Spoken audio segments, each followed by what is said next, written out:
Hello, this is the Stories Beside channel. I release videos every day for you. Subscribe and click the bell. Maria adjusted the blue dress, which looked very spectacular on her chiseled figure, took her time, painted her lips and smiled at her reflection in the mirror. Today is definitely my day, and he will definitely make me a proposal with celebration, she thought, and confidently headed towards the exit of her room. Ever since Jacob had come into her life, she couldn't think of anything else but being with this man and the long evenings when they didn't see each other. With a sinking heart, she imagined her future life with him from their wedding, where she in a white bride's dress says yes to him to the very old age, where they, having achieved a successful career, enjoy children and grandchildren, and embracing each other and welcoming marvelous dawns. Where is this going? Is this degenerate chicken? Maria shook off the angry familiar voice and continued to button her sandals. I'm asking you, where are you going? Barely her stepfather came closer, she already smelled the pungent odor of alcohol and everything squeezed inside her. The three of them were living together. Maria better than her own mother, who loved this man so much that she didn't even believe her own daughter's tears and her confession of molestation. Maria was declared that it was her own fault for being young and dressing like a girl of easy behavior. The girl was barely 16 years old, and every day she lived carried the mark of fear. She was afraid of falling asleep too soundly and being left with Jack. Alone in the house, it was scary to even just look up and provoke him. Maria only dreamed of one thing: to meet the man of her dreams, who would take her by the hand and take her away from this hell. Her thoughts spun and took her back to where it all began a year ago. She wandered the snowy streets in front of the school.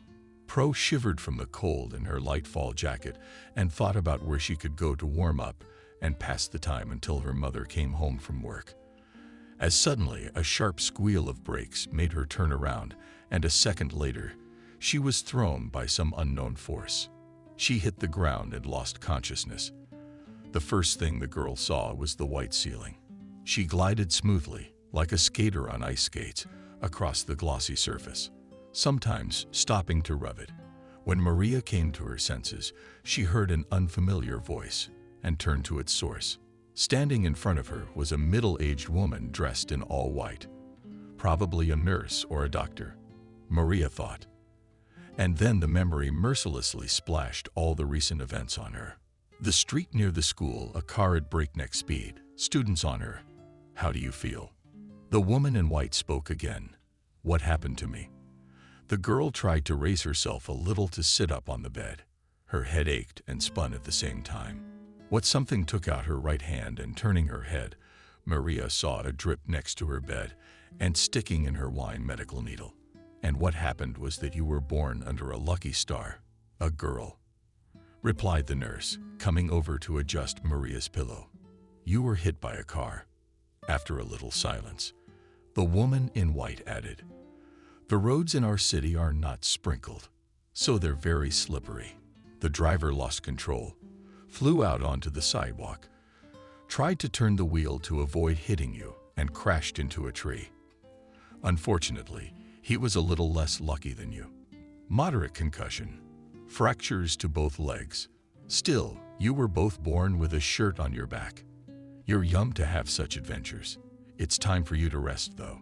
Sleep is your best medicine right now. You'll feel much better in a few weeks, and you'll be discharged. You'll be back with your beloved parents. We've told them, by the way, and your mom should be here soon. Now I'll give you an injection, and you'll put it in. Maria obediently sank down on the pillow. She looked up again. Her eyelids gradually became leaden.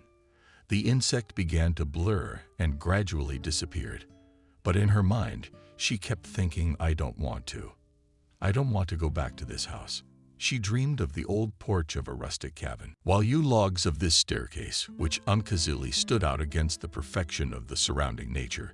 It was still early summer morning, and the first rays of sunlight were slowly creeping across the sleepy earth.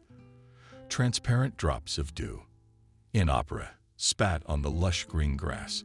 The air was not yet filled with the tinkling drills of birds lying in the distance, The morning rooster's cry could be heard. Maria sat on the porch with the anticipation of a new dew. All like a flower of the day, she waited patiently for her grandmother, with whom they planned to go on a picnic in the woods. Nearby stood the girl's own wicker and basket, and a bag of sandwiches, which she had carefully assembled before dawn. "Maria, how early are you up?" "I can't wait to go to the picnic," heard the affectionate voice of her grandmother, and the girl felt a gentle touch, warm hands to her head. Alevtina Fedorovna was a tall, gray-haired woman with a rather strict character. However, in the only granddaughter Soul did not tea. With her daughter Eugenia, she almost did not communicate, since the latter tied her fate with an Alkesh dishonorable, as Maria's grandmother called him. About the native father of the girl in general, it was not customary to remember. He left them even before the birth of the little girl. Every summer Maria, so in the French manner, liked to call her Alevtina Fedorovna, spent at her place in a small village on the banks of the Oka. And these memories were especially dear. The heart, the girl. After all, maternal love and affection she never knew. Her grandmother died when Maria was 9 years old. Cindy quickly sold her little house apple orchard, in which she so loved to play. The girl gave the money to Jack, and from that moment on, an unrelenting hell began in the life of Adriana's granddaughter. Maria woke up to someone gently touching her shoulder. "Maria, wake up. How long have you been asleep?" "I've been sitting here for an hour," muttered her mother, unsuccessfully, trying to wake the girl, running around like a burner in the city under the wheels of cars throwing. "What were you thinking?" "I just got a phone call. I almost went crazy. When I found out, I had to take off work. Now they're taking it out of my paycheck. And you know how much money we need, don't you?" Maria opened her eyes and looked at her mother. She expected neither pity nor sympathy from her. The only thought of not wanting to return to her mother's house, and why did not let her go, and continued to torment her. "I brought you something to eat." A little mollified at the sight of Maria's helplessness, Cindy spoke and put a small container of food on the table. "The doctor said you'll like you soon, and we can take you home." At the last word, Maria's heart sank, and for a second, she regretted that everything had turned out so safely. "I have to work at home too. I can't do it alone. You are a minor, and you have to be fed and clothed. Jack's been sick to his stomach a lot. I have to make fresh food for him every time. Now you'll do it. So he'll get better soon." "Mom," only I was able to squeeze out of myself the girl and turn to the wall. She was choking on tears. After a few days, the doctors allowed Maria to get out of bed, and she went to the dining room for the first time on her own. She liked the hospital food better than the food at home. Today, however, her appetite was completely absent, and she thoughtfully stirred her buckwheat porridge for the umpteenth time, never once touching it. If only it were possible to escape to some huge city with skyscrapers that rest against the clouds. I thought, "Maria, just take a train and go wherever you want. No one loves her here anyway. Only my grandmother loved me, but she died at the thought of her beloved grandmother in front of her eyes." Tears came to the girl's eyes, and by an effort of will she forced herself to stop thinking about her. But transparent droplets already flowed treacherously down her pale cheeks. "Who is it that we have here, snot on his fist?" strictly asked a dense man with a good-natured face, who was not fiddling with his written and menacing appearance. "Did you think so, David?" Maria hastily wiped her tears and smiled strainedly. "It seems that I prescribed you only positive emotions and thoughts in addition to medication. Didn't I, young lady?" The doctor didn't stop. "Mash, I understand that you are tired of being here without your family and friends. By the way, why doesn't anyone visit you?" "Well, forgive me for the indelicate question. In any case, soon you got better, and you won't even remember the name of your doctor. And now, good girl, have a good meal and go to your room. There you are waiting there tentatively, pushing the doorknob of your hospital room door." The first thing she felt was the slight breeze from the unlocked in her youthful stride rushed towards her and spun her around, tangling her bow and hair, tickling her face on the chair. Right beside her bed sat a man. More accurately, a very young guy. He was definitely tall. His broad shoulders obscured half of the room's window. The guy turned and looked at her. His facial features seemed very familiar to Maria. Black-colored, raven, wing, slightly waving hair over a high forehead, correct facial features and burning brown eyes. The girl lowered her gaze to his feet and shuddered. They were both in a cast. Crutches stood beside them. "You, Maria?" The man muttered embarrassedly, awkwardly, trying to raise himself up to greet her. "You've probably been told about me, about the accident that happened to us. I really wanted to see you and apologize. From the moment I came to my senses and realized that another person was hurt because of my fault and ended up in the hospital. I came as soon as the doctors let me stand up. I can't even imagine it. How do you feel? But I want to apologize to you. If you could ever forgive me." The boy spoke excitedly, and every word was difficult for him. "You're silent. What did I do to deserve this? Who would want to talk to a man who almost killed him?" he said with annoyance, and beat his right hand on one of the crutches so hard that the knuckles on his hand stood out. Maria carefully lowered herself onto the bed beside him. "It's not your fault," she whispered. "You're just as hurt as I am, even more so. You know what? This may seem strange to you, but I'm even a little grateful to you for being here." The boy looked at her in bewilderment. Maria extended her hand to him. "Let's get acquainted." Maria introduced herself. "Jacob," continuing to look at her, the man said, taking her small palm in his hand. And then a series of extraordinary days stretched on. Walks with Jacob in the hospital park. Endless late-night conversations about nothing. Cute smiley faces in messages, sweets Maria accidentally found under her pillow, and her favorite white roses on the windowsill, which Jacob claimed he had nothing to do with. "Why don't you want to go home?" One day the boy asked. His question caught Maria off guard. What makes you say that?" Maria looked so confused that Jacob put aside the side, bursting with happiness from the phone. The phone. Walked over to her and gently placed a hand on her shoulder. "Maria, I'm almost 30 years old. I'm old enough to understand a lot of things, even what they're talking about.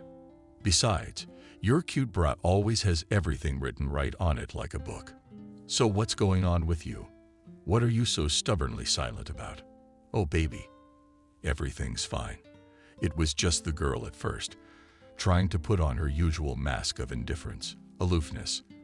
But his hand on her shoulder was so warm, strong, a studied calmness and confidence that the lump in her throat intervening and speaking bitter pain and resentment, so deeply hidden inside, erupted into silent sobs and a whole torrent of tears. Maria had never cried even at her grandmother's funeral. She was used to being careful, obedient, diligent, obliging to anyone, but just not real and alive. Jacob hugged her gently and stroked her hair, and his shirt was all over her. Straight up deluxe. After listening carefully to her story, Jacob said firmly, "I will take you from there. Never will you suffer again." A woman's voice sounded, "Jacob," and they turned to its source, not immediately coming out of their stupor. "Jacob's son, I just got to the head doctor, and with good news. You're being discharged today, Uro." Standing in the doorway was a grown, well-groomed woman. The scent of perfume that instantly filled the hospital room. "Mom, I'd like you to meet her. This is Maria." At first it was the son, but quickly oriented herself in the situation and shamelessly movie-gaze, as if X-rayed the girl. Nancy also. "Mom," Jacob impatiently interrupted son gather. "We have to go."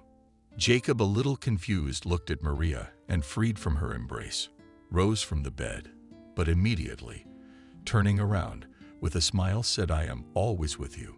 Do you remember?" "I remember." Immediately shown to Moshe and hurriedly left the room. Staggering, her stepfather moved towards her and with an effort threw off the shroud of memories. Maria desperately looked at herself in the large corridor, at the mirror in it reflected pale, like a shadow blonde in a blue, denuding dress with eyes widened with horror and not matching, like a cascade of hair mother was not at home and could only count on themselves. With determined steps, Jack headed toward the girl at 6, pushed with her back the front door, which obediently opened. "Where are you going, fool?" The voice sounded faintly affectionate. Maria ran out into the yard and rushed to the gate. But as luck would have it, it jammed and didn't want to open. Maria rushed to the garage. Stepfather, chuckling, followed her. The girl's gaze fell on the chainsaw plugged in. Their house was surrounded by thick woods, and Jack often used it to cut firewood. "Stay away from me." The girl grabbed the chainsaw in desperation, pushed the button. "What's going on here?" They heard the voice of Cindy, who stood behind them and looked on in horror at what was happening. "Do you see what your daughter has gotten herself into?" Instantly taking advantage of the situation, Jack shouted, "I always told you she hates me. Why? I've always been so good to her." Cindy ran up abruptly, pulled the chainsaw out of its socket, and was instantly silent. "What are you doing? You're out of your mind." Cindy's voice was shaking and hysterical. "Mom, don't you know anything?" Maria started to say, but her mother interrupted her. "You just tried to kill my favorite person in a human being. What about me, Mom?" Tears spurted from the girl's eyes. "You're not my daughter anymore.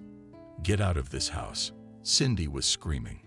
Her legs gave out, and she fell to her knees with her arms around her head and cried, "Get out." Continuing to cry, Maria pulled the wicket gate resolutely on herself and stepped out of the house. It had been summer outside for a long time.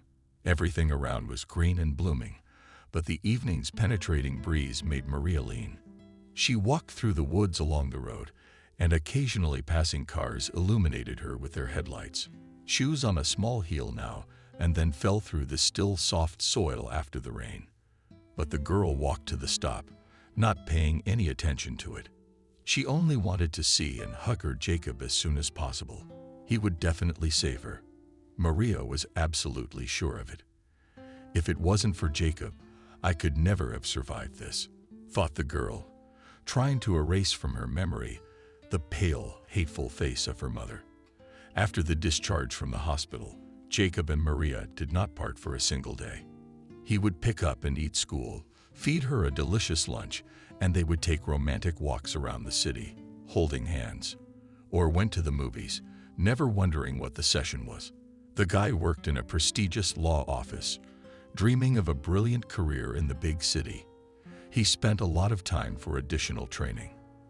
The young man's ambition was to conquer Los Angeles, and often he and Maria would discuss at length how great it would be to live somewhere on the Los Angeles waterfront and admire the marvelous sunsets. Finally, a stop for transportation came into view. Maria sped up to catch the shuttle to the city. "I should call Jacob to meet me," the girl thought, and reached into her purse. The clutches on her waist fumbled for her passport cover. She continued to fumble in all the pockets, but at the same second, a scene of an hour ago arose in her memory, and the girl remembered with annoyance that she had forgotten her cell phone on the table in the hallway. "Nothing.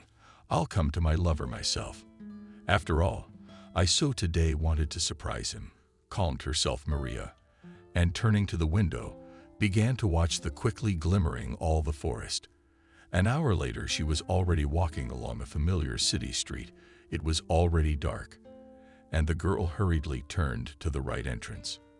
It was only a few floors up, and Maria stood at the front door where Jacob lived, having pressed the bell button a couple of times. Maria was upset that the guy was not home, but hearing the footsteps, the sound of the door lock opening, machinally tried to stroke her tangled hair. On the threshold stood Nancy, Jacob's mother. Maria had only met her a few times since the day she had first seen her at the hospital. She felt that this woman had a keen dislike for her, an origin that remained, to the girl, a mystery. "Jacob is at home?" shyly asked Maria. "What did you want?" Not at all ceremonious, asked Nancy the question. "I wanted to see him." Maria tried to pass into the apartment, but the woman, taking a step towards her, blocked the front door. "Listen to me," Girl, this is ticklish, every word uttered Jacob's mother. My son is a successful young man. He has a very bright future. And I'm not going to let some little girl with bad heredity and crazy parents ruin him. Besides, he has a fiancé. At the last word, Maria looked absent-mindedly at Nancy, disbelieving, smirked satisfied with her triumph, and the woman.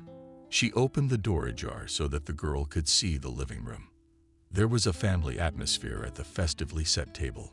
Father Jacob was pouring champagne into glasses. Across from him, Maria saw Jacob himself. He was laughing happily and hugging the unfamiliar girl sitting next to him, who was also smiling, slightly leaning her head against his shoulder with a stone face. Maria turned away from the door and, without waiting for the elevator, ran on foot. On the first floor, her strength left her. She sat down on the cold stairs. Her temples were pounding, her heart was pounding, and there was only one thought in her head. It couldn't be. Jacob couldn't have done this to me, but his happy face and the stranger beside him persisted in front of my eyes. It was already the 12th hour of the night, when David finished his tour of duty at the hospital. The day was very hard, and already not young man tiredly sank down on a chair. He thought glumly as he took off his medical coat. It's even scary to think how it might end.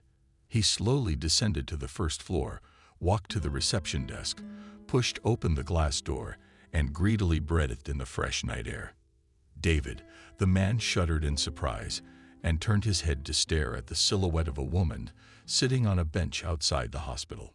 Maria, what are you doing here? Recognizing the girl, sternly asked the doctor. Seeing that she was shivering from the cold, he took off his visage and put it on her shoulders.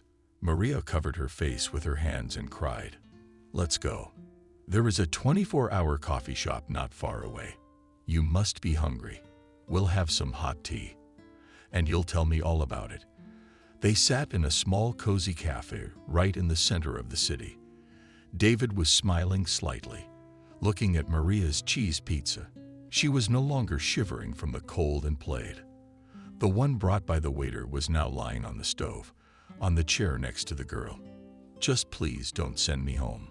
With terror in her eyes, the girl whispered, having finished her story. "But what do you intend to do, young lady?" He looked at her anxiously over his glasses. "I have a dream."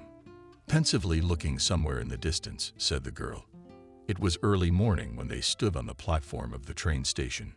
People were coming and going, carrying their suitcases, cheering someone when they met, crying and hugging each other before the separation. "I don't know if I'm doing the right thing." David shook his head. "Life will tell if it's right or not. But you're so good to me. You know, if it hadn't been for you, I would never have made it." Maria smiled bitterly. "Don't ever say that, you hear? I want you to know that in you there is a huge indestructible strength, which will always help you in life. This will cope with any situation and further become even stronger." "Just say I'm strong," David demanded. "I am strong," said Maria, "really," in the voice of a suddenly grown-up child. "Oh, I think we have a train coming." Listening to the announcements of the station duty officer, worried the girl. "It's all right. We'll make it," said the doctor and gave Maria a small bag. "Here is some money and a cell phone for communication, in which I have already entered the contacts of my daughter. She is a medical student and lies alone. You will stay with her for the time being. Take care of yourself, young lady." A fatherly hug for David. "Thank you for everything." Maria's eyes glistened with tears, and for the first time in months, they were tears of joy. The train moved off, and Maria couldn't stop looking at her family. Once a city gradually merging with the horizon, trying to memorize it to the smallest details, until it finally disappeared into the fog. First time in Los Angeles. Several hours of silence, and the measured clatter of the wheels was suddenly interrupted by a curious voice. Across from Maria sat a full elderly woman wearing glasses and a large hat that made her look like a huge mushroom. She held a small book with a bookmark in the middle and smiled as she looked at the girl. Maria nodded, and the mushroom grandmother continued. "My children and grandchildren all live in Los Angeles. And what did they find there? It's not clear. who studies, who works. Good for them. I got to travel all the time. I spend half my life on the road. Well, how can I not see blood? They want me to move in with them. But how can I leave my town? And my mom's all alone. You have to help her. She's the dearest person in the world. Why did only your father see you off? Suddenly, her grandmother looked at Maria with curiosity. Maria looked at her in confusion, thinking what to say. But they were interrupted by the conductor who entered the compartment. In his hands, he held a tray with several glasses of tea and solemnly announced Los Angeles. 20 minutes later, Grandma lit up. Gathering her things, spread out on the bed into a large bag on top. Stepping out of the train car, Maria found herself in a huge, noisy, as if living train station. She was a little confused. She pulled out her cell phone and called her daughter David. Emily was older than Maria. She was in her 3rd year of medical school. "I'm going to be a 4th-generation doctor," she said proudly. "When I was a kid, my dad always took me to the hospital with him. And my favorite toy was a children's suitcase with medical instruments. First, I treated dolls and my soft toys. Then I got to my household and friends in kindergarten." Emily laughed. "What do you plan to do?" she asked the girl. "I graduated from school with a gold medal and plan to go to university. I always dreamed of becoming a psychologist and helping people," answered Maria. "That's great. So we're almost colleagues. Your mom must be proud." Emily was embarrassingly silent. "I'm sorry, my dad told me all about you. You're a very strong girl." They drove to Emily's house in silence and stopped at the entrance of the high-rise building. Noticing Maria, surprisingly, Emily winked. "You haven't seen Los Angeles in person yet." They went up to the 21st floor and opened the front door with the key and found themselves in a spacious multi-level studio with panoramic chalk windows. Maria involuntarily admired the view of Los Angeles. For a moment, it seemed to her that she was asleep, and it simply could not be in reality. She was about to be awakened, and she would find herself back in Colorado, in the same house. Where was Maria?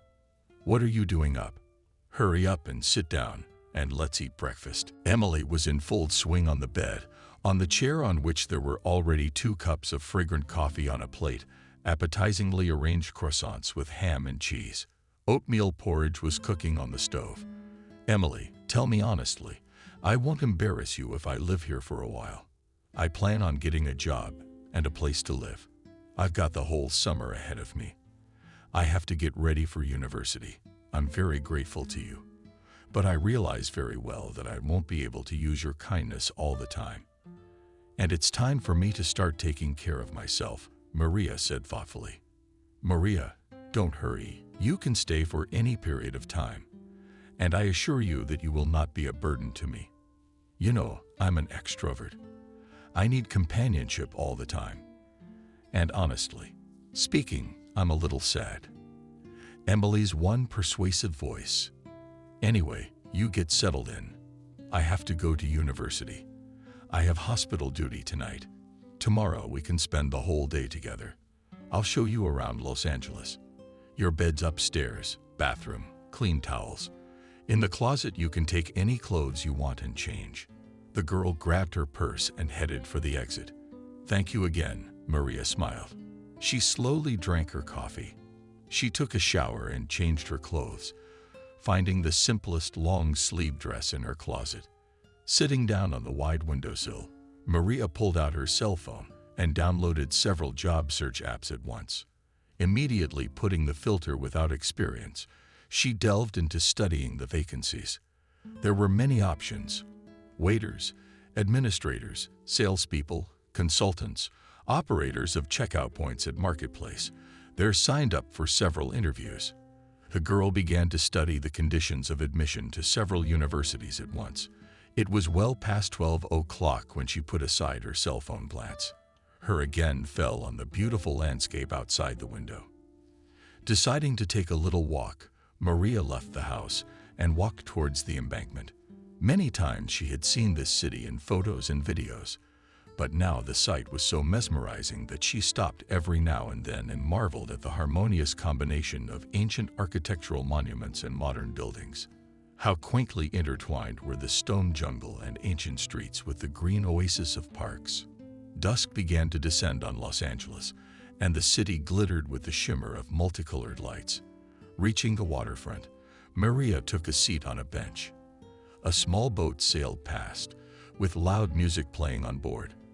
On the deck danced passengers, and seeing Maria, waved their hands and greeted her. The girl waved back, and suddenly her gaze fell on a tall, dark, bald guy, whose facial features seemed to her very similar to those of Jacob. Her heart suddenly sank. Breathless, she gazed more and more intently at the faintly lit silhouette. This can't be, Maria thought, not taking her eyes off the man. But then someone called his name loudly. It wasn't Jacob. A longing filled her soul. The memory she had so carefully hidden in the corners of her mind suddenly came flooding back to her. Where have you been? I called, you didn't pick up. Emily was surprised. It was getting dark. When Maria opened the door, entered the apartment, the girl was sitting in the kitchen. I'm sorry, my phone died. I walked around Los Angeles. It's just extraordinary. Maria smiled with admiration. They began to leisurely cook and dinners, sharing events and impressions from the past day. Emily woke up early in the morning to appetizing smells, coffee, and fresh pastries. Good morning. You're having breakfast. I baked pancakes.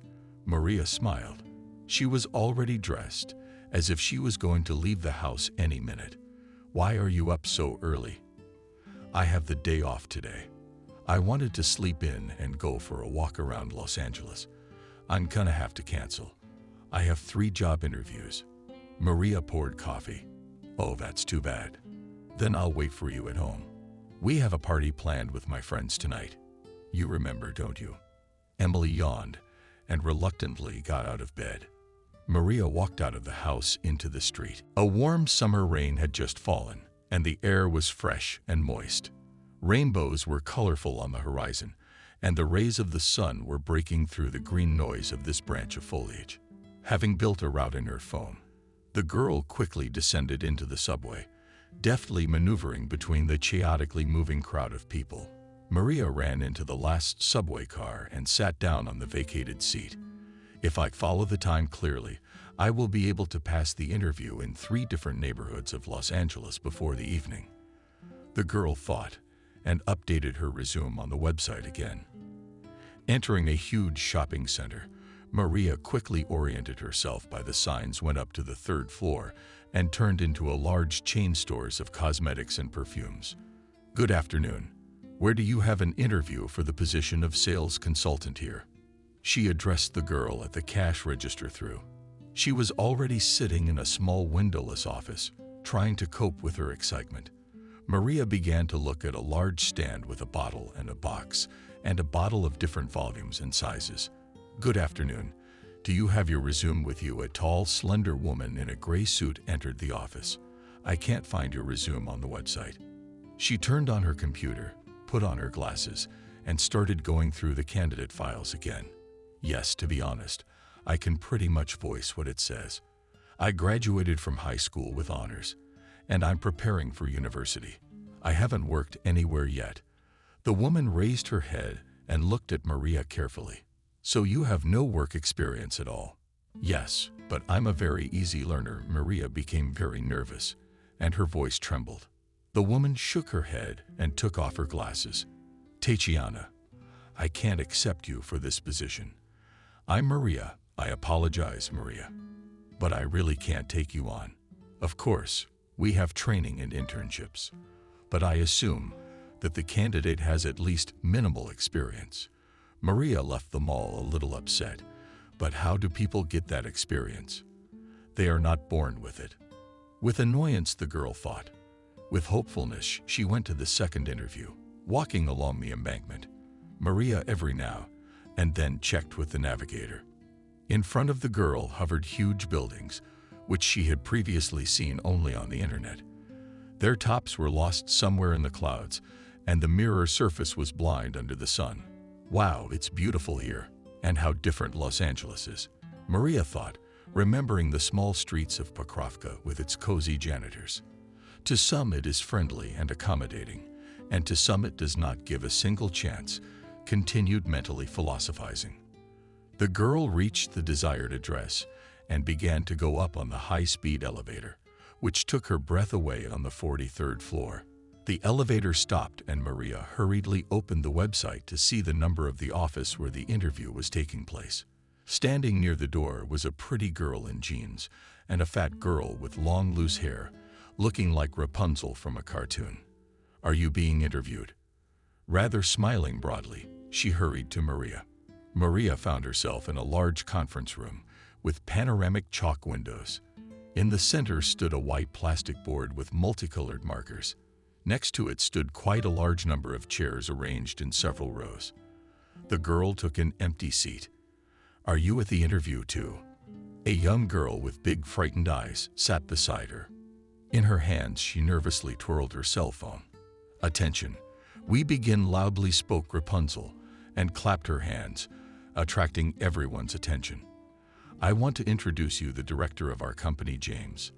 Let's welcome." In the hall there were liquid claps and silence. "I can't hear you." The girl from the cartoon, waving her long hair.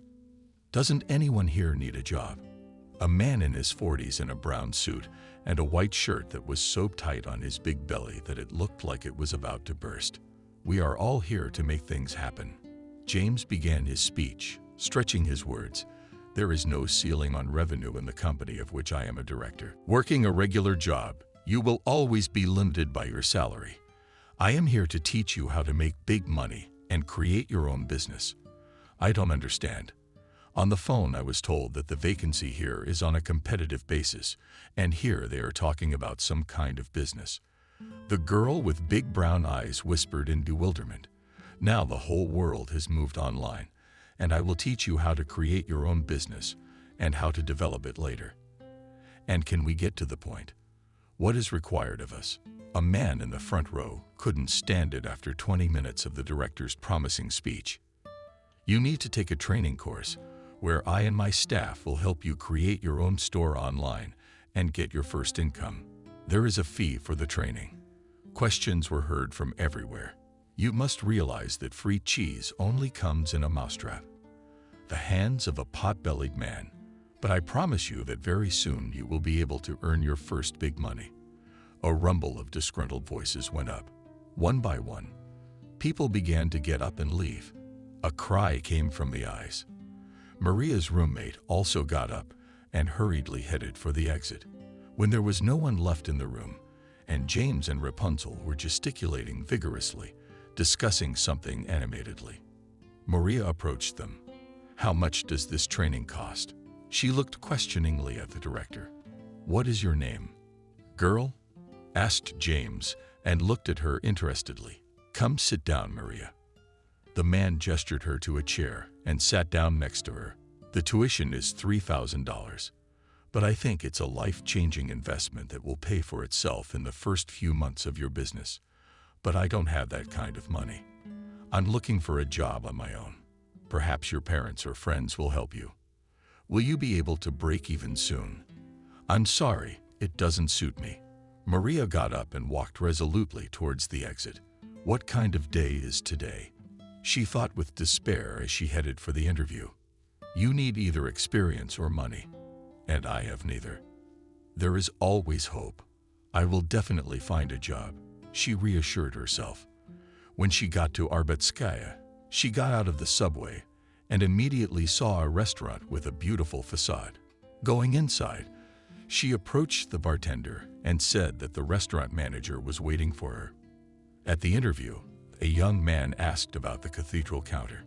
Maria nodded affirmatively, and in front of everyone not far away began to wait and curiously looked at the fancy interior of the establishment. You must be Maria. A short, middle-aged woman approached. Come with me. They entered the door with assigned staff room and, walking down a dark corridor, found themselves in a small, cozy office, a large safe, and a leather armchair. A woman introduced herself. My name is Christina. I am the manager of the restaurant. Please tell me about yourself, Maria, she asked. If you don't mind, I lit a cigarette, and without waiting for an answer, she pulled out a small red purse, as you already know. My name is Maria. I graduated with honors and I can't find a job. Experience is required everywhere, said Maria, and then mentally regretted her last words. You can't say that at a job interview. You should present yourself at your best, not complain. She thought. Christina looked at her carefully and puffed on her cigarette. Why? No experience in anything at all. She thought for a moment. The thing is, we need a hostess. Your looks are very good, Maria. But understand, we have an elite restaurant complex, and this position implies not only a beautiful face and figure, as well as a clear knowledge of etiquette, rules of communication with guests, and sufficient stress resistance. After all, the door to the office opened abruptly, and on the threshold appeared a very tall, well-groomed man with long blonde hair, gathered in a ponytail. On his face read barely concealed irritation. Christina, what the hell is this batch of seafood? He began, and instantly fell silent. Seeing Maria in the office, and you are not alone, even more annoyed, he muttered. Maria is already leaving. Really, Maria realized, replied Christina. Maria, barely holding back tears, rose from her chair, said goodbye, and went out into the corridor. Working a regular job, you will always be limited by your salary. I am here to teach you how to make big money and create your own business. I don't understand.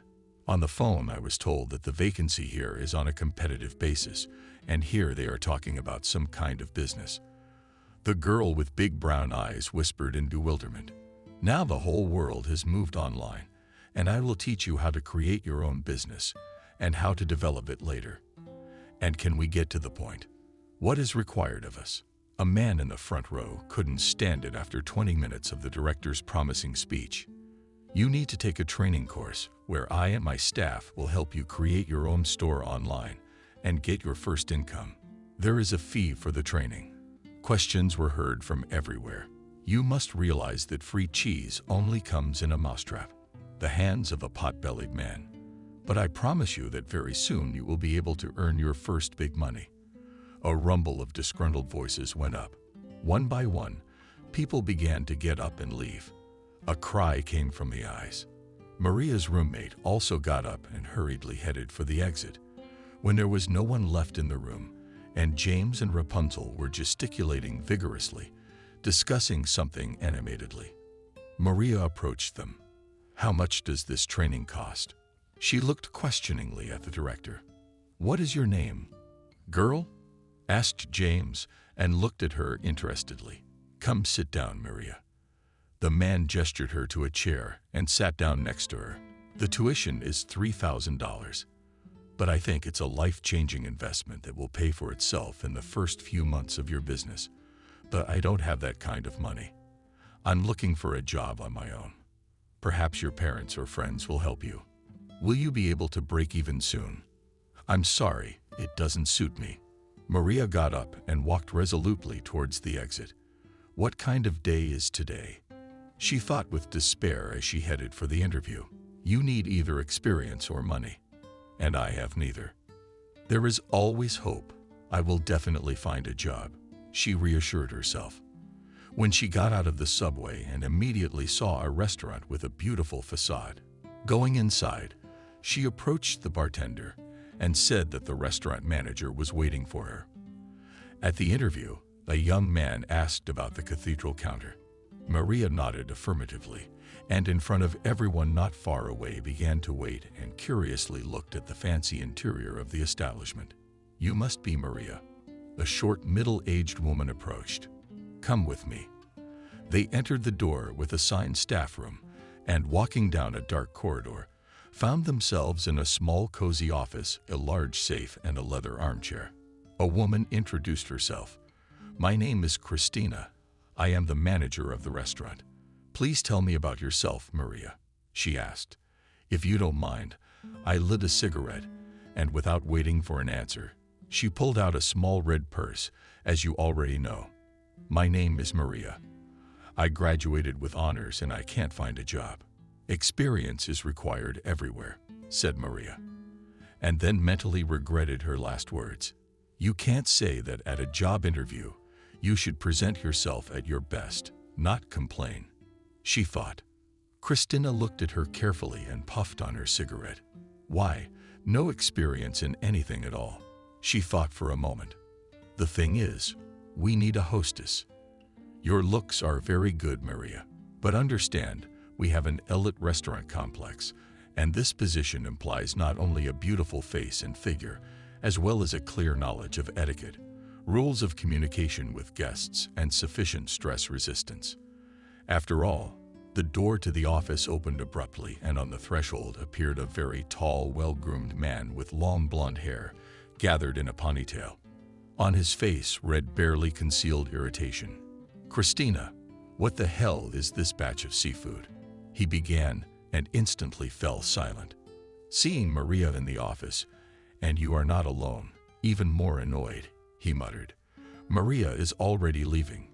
Really, Maria realized, replied Christina. Maria, barely holding back tears, rose from her chair, said goodbye, and went out into the corridor. When she left the restaurant, she took slow steps toward the subway. The lump in her throat made it hard to breathe. She sat at an empty bus stop, covered her face with her hands, and sobbed without fear of being seen. Black mascara ran down her cheeks, and Maria wiped away the tears, smearing the makeup even more. The day was not going well.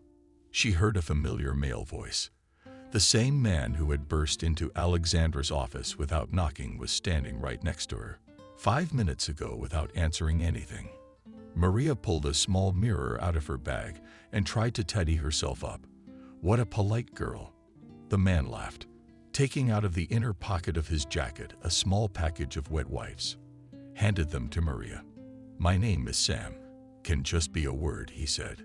Seated himself next to her. Maria. Quietly spoke the girl, without looking at him.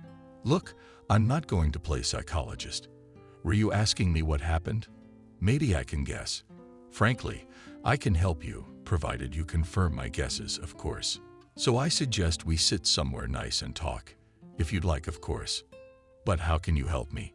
Maria finally came to her senses and looked curiously at the man. You know, in the process, Sam gestured towards the wide avenue.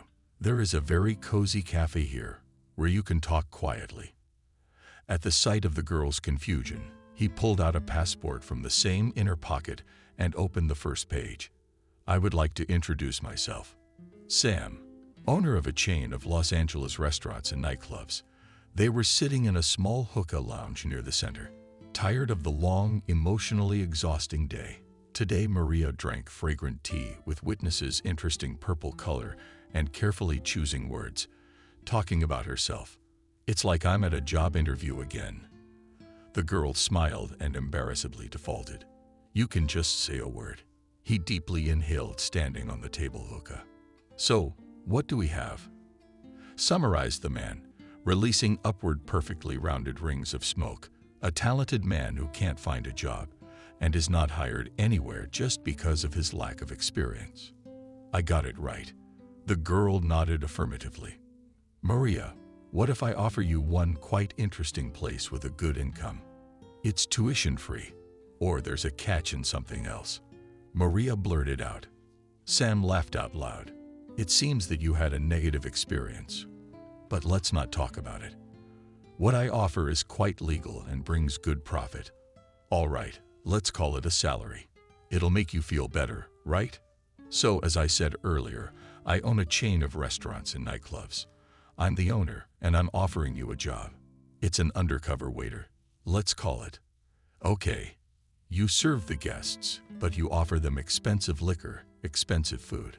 If they ask for a drink, you can sit with them for a while. You're paid a percentage of every meal or drink the customer buys. What do you say? It's like an escort service. Maria said fearfully and started to get out of her chair. Sam laughed again. Here's my advice. Read less stupid articles on the internet. But the girl, having already grabbed her purse, cut him off.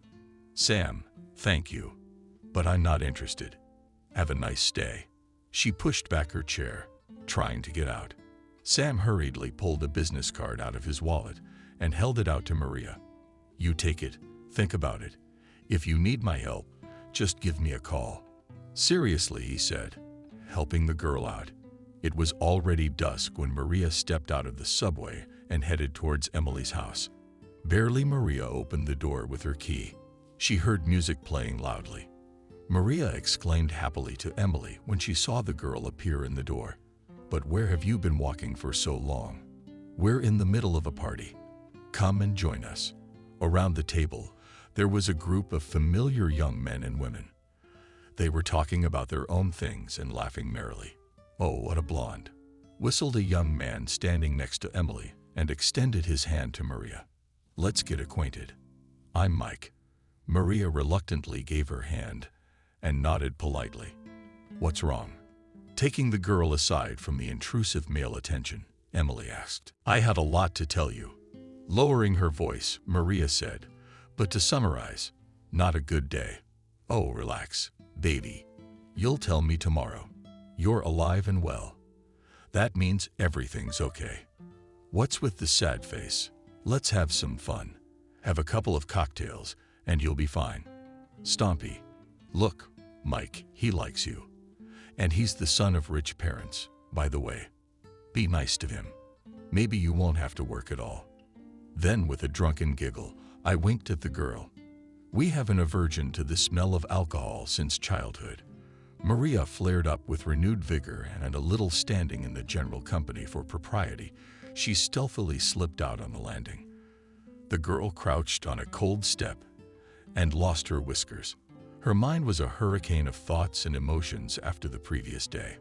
The loud sounds of music and cheerful shouts of the company did not let Maria calm down and concentrate.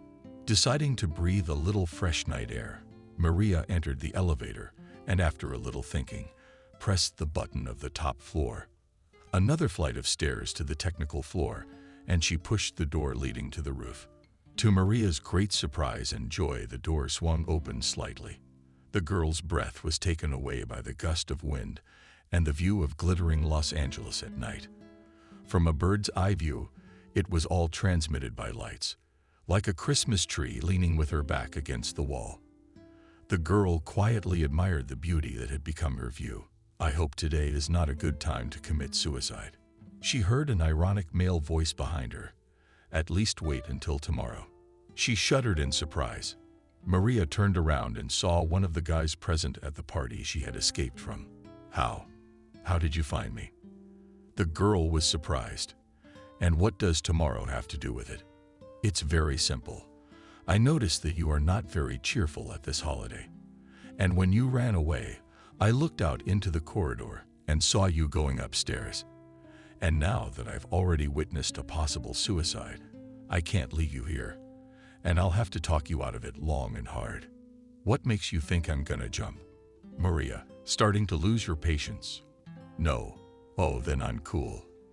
I hate to change people's minds. The young man smiled broadly and extended Maria's hand to Thomas. Let's get acquainted. Maria, very tired from socializing today, nodded faintly and shook the guy's hand. Maria, are you also an extra at this celebration of life? To be honest, I'm not a big fan of noisy parties. Thomas sighed. I prefer a private conversation or reading a book.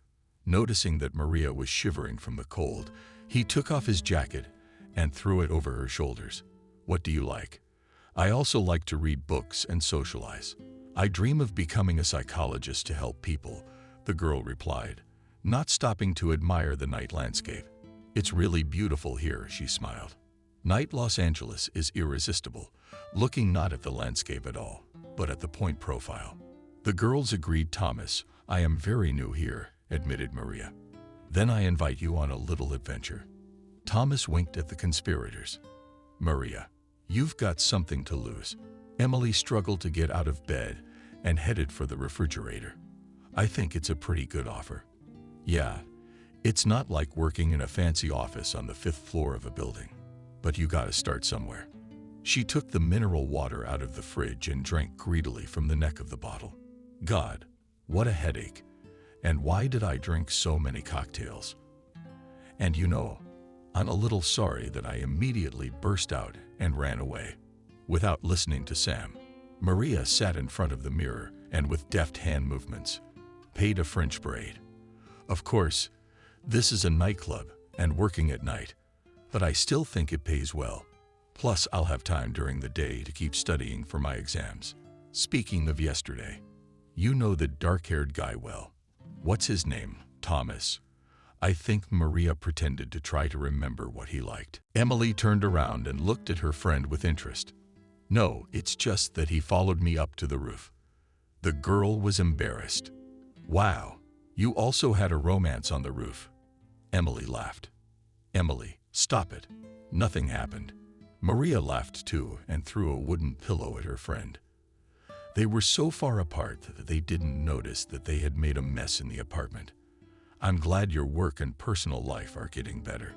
Oh, Maria, there are 1 million opportunities to be happy in Los Angeles. The key is not to miss them. So your shift will start at 10:00 p.m. and end at 6:00 a.m. Will you ever be fired if you're late? I only hired you at Sam's request. If you don't live up to his trust, I'll say goodbye without the slightest regret. Already familiar to Maria, Manager Christina delivered the information sensitively, as if finishing every word. Your job is to sell the most expensive alcohol and appetizers possible. If the client, you can sit with them at the table. That's a wish, she added, seeing the girl's startled looks. First, you'll go through several internships, where you'll learn all the rules of etiquette and communication with the guests of the club. But remember, the main thing is by no means. Whatever happens, you have no right to be rude to guests or disrespectful to them. The dress code is simple deep cleavage and an extremely short skirt. If you're clear, you can start your internship. Nancy will teach you everything. She glanced at a petite girl with a short haircut wearing a brightly colored top that looked more like a swimsuit elevator. After hours of internships, Maria was walking around when her phone rang. Who is it? Hearing an unfamiliar male voice in the receiver, she asked. It's Thomas. You and I used to walk on the rooftops, he said. Yes, I remember. The girl smiled. You slowed down, laughed the voice in the phone. Only now I suggest a water walk instead of a roof. It'll be fun. Where are all the other people? Maria wondered. When he and Thomas went up on the deck of the small boat, there was not a single person in sight except the captain of the boat. Ah, this is nice, she exclaimed when she saw a small table and the small server for two, on which an exquisite bouquet of white roses was arranged. A large plate of juicy strawberries stood out a bright red spot on the snow-white tablecloth. And me nice, filled with all kinds of appetizers of cheeses, dried fruits, and nuts. They caught my eye. I guessed the colors. Thomas asked hopefully, pouring the champagne into glasses. Of course, said the girl, and when she saw the champagne in her glass, she exclaimed hurriedly, Oh no, thank you. I don't drink. Then, at least pretending to drink, laughed the young man and gestured to invite Maria to the table. They chatted and laughed casually, and wonderful views of the temple floated past them, illuminated by the different colors of the park's alleys. So you're a doctor? Maria bought the champagne lightly and set the glass on the table. Yes, I'm a cardiologist. I knew from childhood that I would be a doctor. My father died of a heart attack when I was only 11 years old. And then I made a promise to myself that when I grew up, I would definitely go to medical school and save as many lives as I could. And you know, that childhood vow gave me strength when it seemed to be running out. First college, then university. My mom was alone, and it was hard on us. But now, I'm so grateful to her for everything. She is the closest person to me. Maria had tears in her eyes. What's wrong, Maria? I upset you. The boy got worried. Are you all pale? No, I'm fine. Just very touching what you tell from all. Her emotions were difficult to breathe, and for the first time since Jacob's betrayal, a warm feeling of deep sympathy for the man gradually filled her heart. Then I suggest we continue our conversation about the meaning of life on the second floor of the cabin. The view up there is incredible. Give me your hand, lady. They stood on the roof and admired the sunset, which, like a talented artist, painted Los Angeles in all shades of red and pink. Thomas put his arm around Maria's shoulders. She felt the warmth of his body. It seemed to her as if his serene calm and confidence were now flowing through her living quarters. "What will you order?" Maria smiled studiously, and with an awkward movement of her hand, she tried to pull back high-collared and already short skirt. Today was her first shift, and she felt out of place. The girl was constantly overcome with doubts. It was only by an effort of will that she kept herself from running away from this place. At first, the working shift was only a few hours, and it seemed to her that she had been working here for a week, like a robot, smiling and giving out carefully memorized to communicate with customers, phrases and names of changes in the bar list. Maria mentally reassured herself that she would soon get used to it and would stop noticing the deafeningly playing music, bright light flashes, and drunken men and women. "You don't move awkwardly on the dance floor, who? I see you've gotten the hang of it." Oh, called her familiar voice. The girl in her hands was heavy under the nose with drinks, and she, trying not to drop anything, carefully turned around. In front of her, smiling, stood Sam. He was dressed in a black silk shirt and light beige jeans. Sam shamelessly scrutinized her in the semi-darkness of the club, stopping his gaze at her breasts, then at the mini skirt that hid little. "I didn't know where to put my embarrassment." Maria hurriedly left, saying that her clients were waiting for her. It was already dawning when Maria finished her shift and, having changed into cozy jeans and soft crickets, left the nightclub. Turning from the main street to the subway, the girl went down the steps and, taking out headphones, immersed herself in classical music. What an escape after the rumble of dance music. "I think I will never be able to listen to the club genre again," Maria thought. A few months of her stay at the new job had already passed, and the girl began to slowly get used to it. But her habit was of a more humble nature. At work, she tried not to stand out and dressed modestly whenever possible. She knew her duties by heart. There was only a little more to go, the girl said to herself through gritted teeth. Every day was similar to the previous one. In the morning, she returned from the club, set the alarm clock, and went to bed. Exactly at 12 o'clock to the elevator, in herself a huge cup of American. Maria would sit down at her psychology textbooks and study until late afternoon. Then she would hurriedly get ready for work. It was Groundhog Day all over again. An endless vicious circle, in the midst of which a bright flash blinded memories. Her call to Thomas and a shout of joy. "I got in. I passed the scores, enrolled his bottom one. I was sure of it." And these moments filled her soul with such infinite joy that it seemed as if she could work for another 10 years. In such stifling conditions, Maria took the elevator. Tired, joined the door. She opened her purse, took out the key, and turned it in the keyhole. At this time, Emily was always asleep, and the girl was very surprised to see that the lights were on in the apartment and the water was running noisily in the bathroom. She went to the door and tried to listen. Suddenly, the door opened sharply, and right at the meeting to her came out a completely naked elderly man. From surprise and fright, Maria screamed loudly, "But shush. Now the neighbors will run away." The exquisite Emily appeared from the room and handed the man towels, which he immediately turned to meet William. As if nothing had happened, she continued, unable to bury a word. Maria silently sat down on the windowsill and looked at the passers-by hurrying to work. William, taking advantage of the momentary pause, dressed quickly and made his way to the front door. Seeing how he slapped the ass of Emily, who came to see him off, Maria hurriedly looked away. "Do you love him?" asked the girl, when the door closed behind the night guest. "What?" Emily first stared at her friend with bewilderment, then threw back in her head, laughed. "Maria, are you really a saint? You don't understand. You're not with your brain. Why does a married man come here at night? And how did I get this fancy apartment and car? You think I earned it at the hospital. Or maybe you think I used the same money to buy brand-name clothes and fly to Bali. But he is 30 years older than you," Maria said sadly. "Not all of us are princesses like you." Emily said angrily.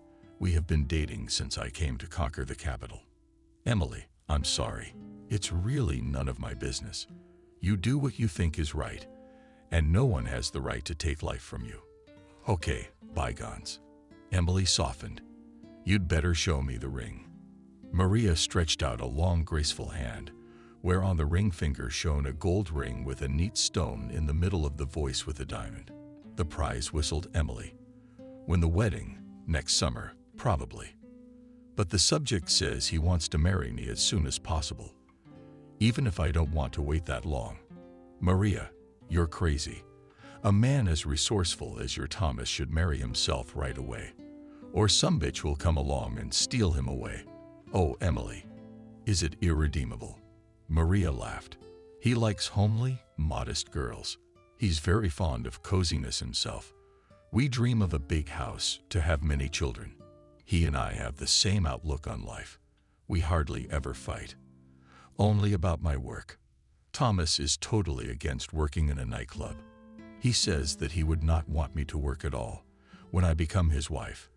That, as they say, to create a family coziness and meet him from work, shared with a friend Maria. Not a man, but just a fairy tale. And you know, if it went so revelations, I also need to tell you something. I think I fell in love too, Emily whispered dreamily and stretched sweetly. With whom, William? Maria was surprised. Very funny, stepped the girl. No, of course not. How can one love that old man? My favorite man is young, promising, and quite serious. At least he's showing his serious intentions towards me, even though we've only been dating for a short time. So maybe things will work out soon, and I'll become a wife too, giggled the girl. And you will stay with William? Maria asked. What else? And give up all the benefits. What does he give me? I won't leave him, even if a rich sheikh marries me. You never have too much in life. You know, friend. By the way, why don't we introduce our men? We'll be family friends. Today was the celebration of the next anniversary of the establishment, which was announced in all the media. It was late Saturday night, and the party was gaining momentum. The club was filling up with people very quickly. At the entrance, there was a long queue for face control. Nearby, there was a whole park of luxury cars and VIP guests of the club. DJs were warming up the audience as much as they could, and brightly colored go-go girls entertained the visitors with their artificial dances. In the center stood a huge pyramid of glasses and snow-white tablecloth, and everywhere reigned atmosphere, looseness, and the feeling of eternal celebration of life. All the guests, as well as the staff, from the manager to the waiters, were dressed in all white. Maria panted, ran into the staff room, and hurriedly began to take off her jeans to change into the uniform of the establishment. Where do you even wear? The manager, Christina, asked angrily when she saw her and tossed her some shiny bag. Your shift starts in 5 minutes. Couldn't you have come early for this party? I have time for everything. Maria answered calmly. When she opened the package, she was surprised to find a very short white dress in it. What is this? I'm not wearing it. It's your holiday uniform, Maria, in case you haven't noticed. It's our club's 5th anniversary, and everyone's wearing white. And you're hoping to be just like all the other girls. And if you're not happy, you can write a letter of resignation in imitation. From here, at that very minute, Christina angrily flashed her eyes, turned around, and left the room. Your shift starts in exactly 4 minutes. It came from down the hall. With a heavy sigh, Maria pulled a small white dress out of the bag, quickly pulled it over her head. She shifted her gaze to the large wall mirror, and aghast. The dress was made of thick fabric. Because of the tall height of the girl seemed just extremely short. It was complemented by an obscenely deep cleavage. Oh no. No way, I will not wear this outfit of a prostitute, thought Maria with disgust, pushing herself white shiny fabric. It took another minute to change into her casual uniform, tying a ponytail of her long blonde hair as she went. Maria almost ran into the main hall of the club. Maria, where's your dress? Christina will kill you with amazement, recognized partner Nancy. Seeing her in the usual clothes on Nancy was the same white dress, which, strangely enough, looked on her more modest. But this was more than compensated for by the brightly colored makeup with gaudily red lips. In her ears were shiny long earrings, tassels. There's a lot of people out tonight. Look at the guests at those VIP tables. They're generous. Nancy winked, showing a few tightly rolled $100 bills. The ones on the left are mine. You can have the rest, Nancy. Maria exhaled sharply, and headed confidently toward the VIP tables. Suddenly, someone grabbed her arm and Maria shrieked a little in surprise. They're all fucked up, I hissed in her ear, Christina driving her to the side. I thought I warned you, but you chose to do it your way again. So I'll tell you with great pleasure, you're fired. Get out of here. Out of anger, Christina raised her voice, and several of our nearby dancing guests turned on her. What's all the fuss? But there's no fight. A mocking male voice was heard. They turned at the same time and saw Sam approaching through the window. From surprise, Christina released Maria's hand on her wrist, which immediately began to redden. Sam, Maria refused to wear her holiday uniform, spoke impertinently to me, and I'm firing her. Christina began her speech in a voice full of dignity, but did not pay any attention to her. Sam put his arm around Maria's shoulders and pulled her toward his office. Christina threw freely, without turning her head. Maria, what exactly confused you about the participation dress? Asked the director as they entered his office. It is very vulgar. You know it yourself, replied the girl from crossing her arms over her chest. In my opinion, on the contrary, it is stunning and will suit you very well. It will emphasize your beauty, said Sam, approaching Maria closely. Seeing that the girl staggered, Sam turned and walked to a large built-in closet. Opening it, he pulled out a white shirt from there. Holding it out to Maria, he said, I think we'll come to a compromise. Put it on top of the dress and finished it with Natalia's knot. That way you'll look in the festive style of our club and stop being self-conscious. What are we standing here for? Quickly change and get to work. Baby, he commanded and opened the office door for Maria. I thought you were fired. Did you see that bitch dragging you out? Nancy was surprised.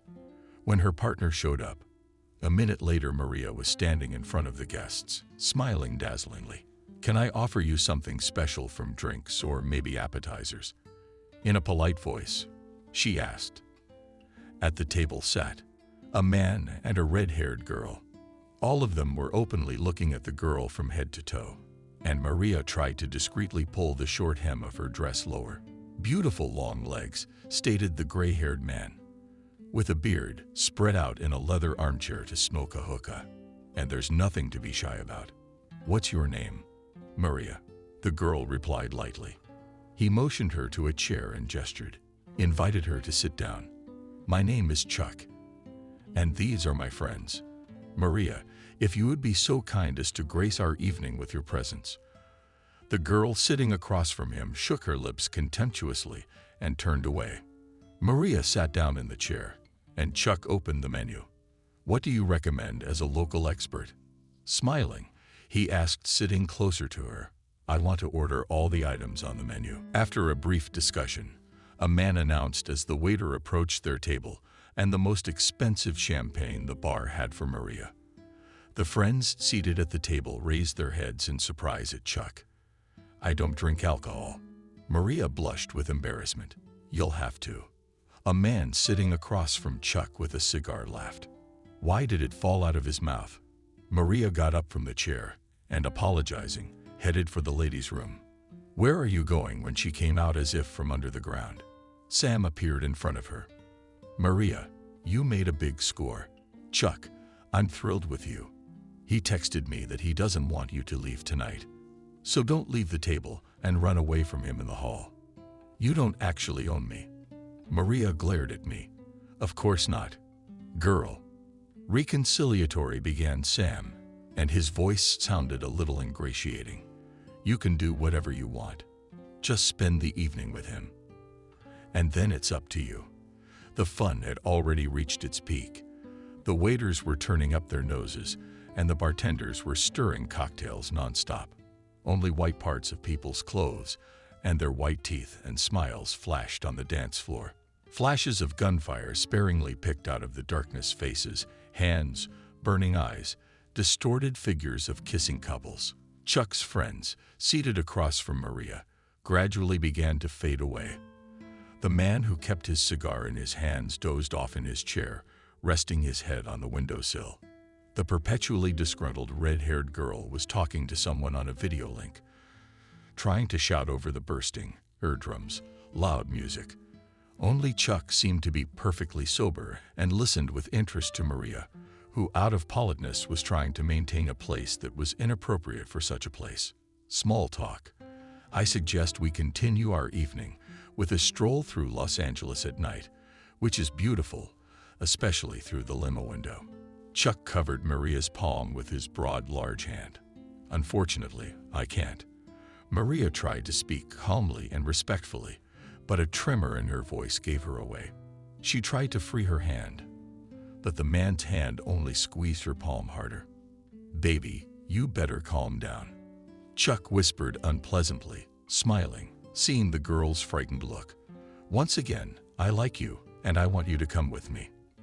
I never take no for an answer. So we're going to go outside now, get into my limo, and drive to my place. I'd like to avoid the heart-wrenching scenes and the hysterics. You're a smart girl, aren't you?" "Yes, of course," Maria mumbled. "That's good," Chuck said with satisfaction. He reached over to the opposite couch to grab a large black suitcase of papers. Seeing that the man's attention had shifted for a second, Maria jumped up abruptly from the leather chair and ran toward the exit of the club, trying to get through the crowds of people. She turned her feet every now and then, shod in sleek, high stiletto-heeled shoes. Bending over to kick them off her feet, Maria felt someone's hand on her shoulder. A girl dancing. In front of her stood some unfamiliar young man wearing bright blue sunglasses. He was dancing in place and moving his arms vigorously. "No, I am." And then Maria saw Chuck coming toward her through the cluster of people. The girl ran in the opposite direction. Suddenly, she found herself in front of a dark corridor leading to the staff wing.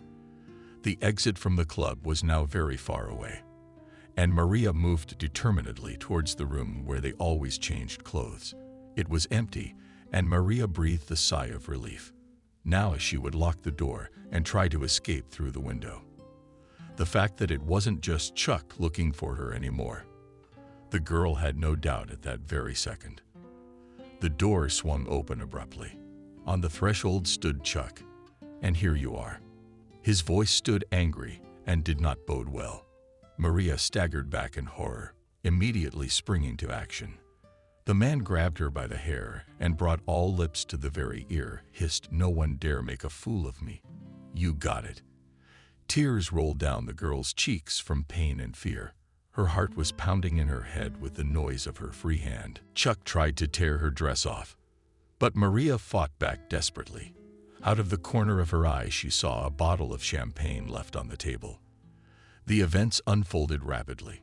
Fumbling for the neck of the bottle, Maria grabbed it firmly with her hand and with all her strength hit Chuck on the head. The man staggered suddenly and slowly slid to the floor. Maria looked in horror at the man prostrate on the floor, blood trickling from his head. He did not move. "What have you done?" Her stupor was interrupted by the sudden appearance of Sam. "You have no idea who he is. What's gonna happen to you now?" Drying Dora's breadcrumbs. At his shouting, the entire club staff came running. Shocked by the scene, they stood in the doorway, hesitant to enter. Someone called the police. Everything after that was a blur. Maria was handcuffed and roughly pushed into a patrol car. They took her to the station. "I told you everything. He tried to rape me. I defended myself. Let me make a call." Maria sat in the office. The interrogators tried to patiently answer his questions. "Maria, it's not that simple. Are you charged with murder? As far as I know, you spent all evening and all night at the dead man's table. What was your purpose in doing so? Did you have a prior relationship with her or perhaps an acquaintance? The questions came one after another, but Maria was tormented and tormented by only one. Why? Why did this happen to me? I could have avoided it. I could have avoided going to that nightclub. I could have avoided sitting next to that Chuck. Thought. Shaken girl. So until we've questioned all the witnesses, you'll stay here for at least 24 hours until all the circumstances are clarified. Interrupted her musings the voice of a policeman. You can make one call. When Maria saw Thomas, she burst into tears and rushed to him. He hugged her silently, but in his gaze she could hardly cover the horror and hopelessness. I can't believe it, he began. Why did you sit at his table? Did you want to go to him? Bitter disappointment overwhelmed Maria and tears came to her eyes again. You don't believe me either, she asked bluntly. Maria, why are you so blunt? Understand, it is very difficult for me to accept the fact that my fiancé is accused of murder. The young man began to rub his temples with effort. I need a good lawyer. Thomas, please inform my friend Emily. Maria started, got up from her chair, and headed for the door. Thomas looked at her confusedly.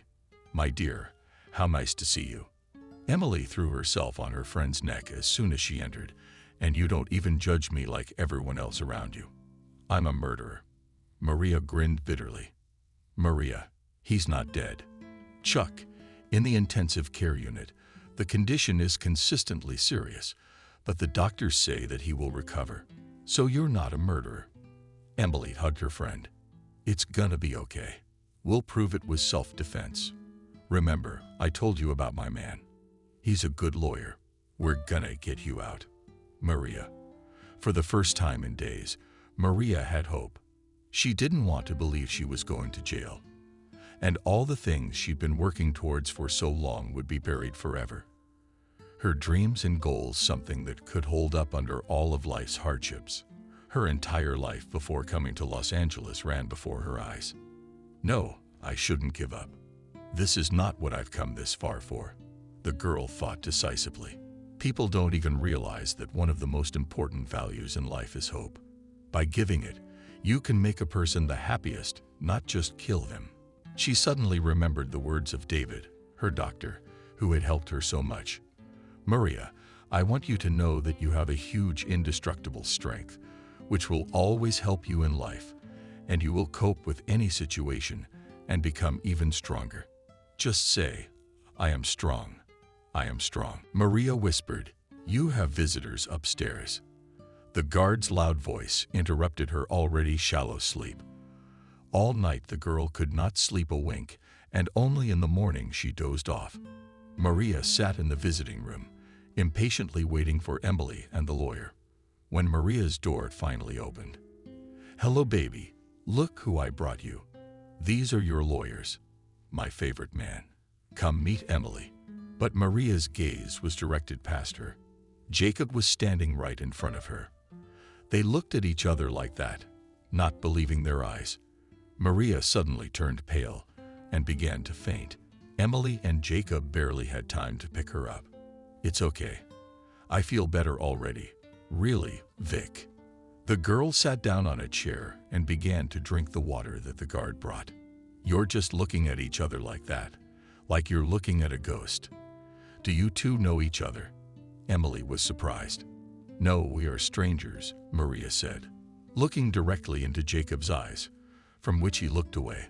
The first thing we'll do, Maria, is get you released on your own recognizance. Jacob finally pulled himself together, and his voice regained confidence. To do that, I need a full account of the incident, including even the smallest details. I'll come by tomorrow, and we'll discuss everything. Thank you, my love. I knew you wouldn't say no. Emily reached for Jacob's lips. I have to go. Maria averted her gaze and rose abruptly from the chair. See you tomorrow, Maria, said Jacob. See you tomorrow, Jacob, replied the girl with a long voice. Without looking at him, machine, whispered Jacob. Barely had the girl time to enter the visiting room. He jumped up from the chair he was sitting on, walked over to her, wanted to hug her, but Maria stopped him with a look. Don't, she said quietly. sitting down on the bench. Another sleepless night reflected on her face in a bad way. Her neck was reddened, her eyes merged in their depths, reflecting some kind of boundless despair and sharpened pain. Jacob's heart clenched. "Mash, I managed to get you released today. Not this before the trial, but I will do everything possible and impossible to have you recognized as innocent." She was silent, not reacting in any way to his words. "I've been looking for you all this time.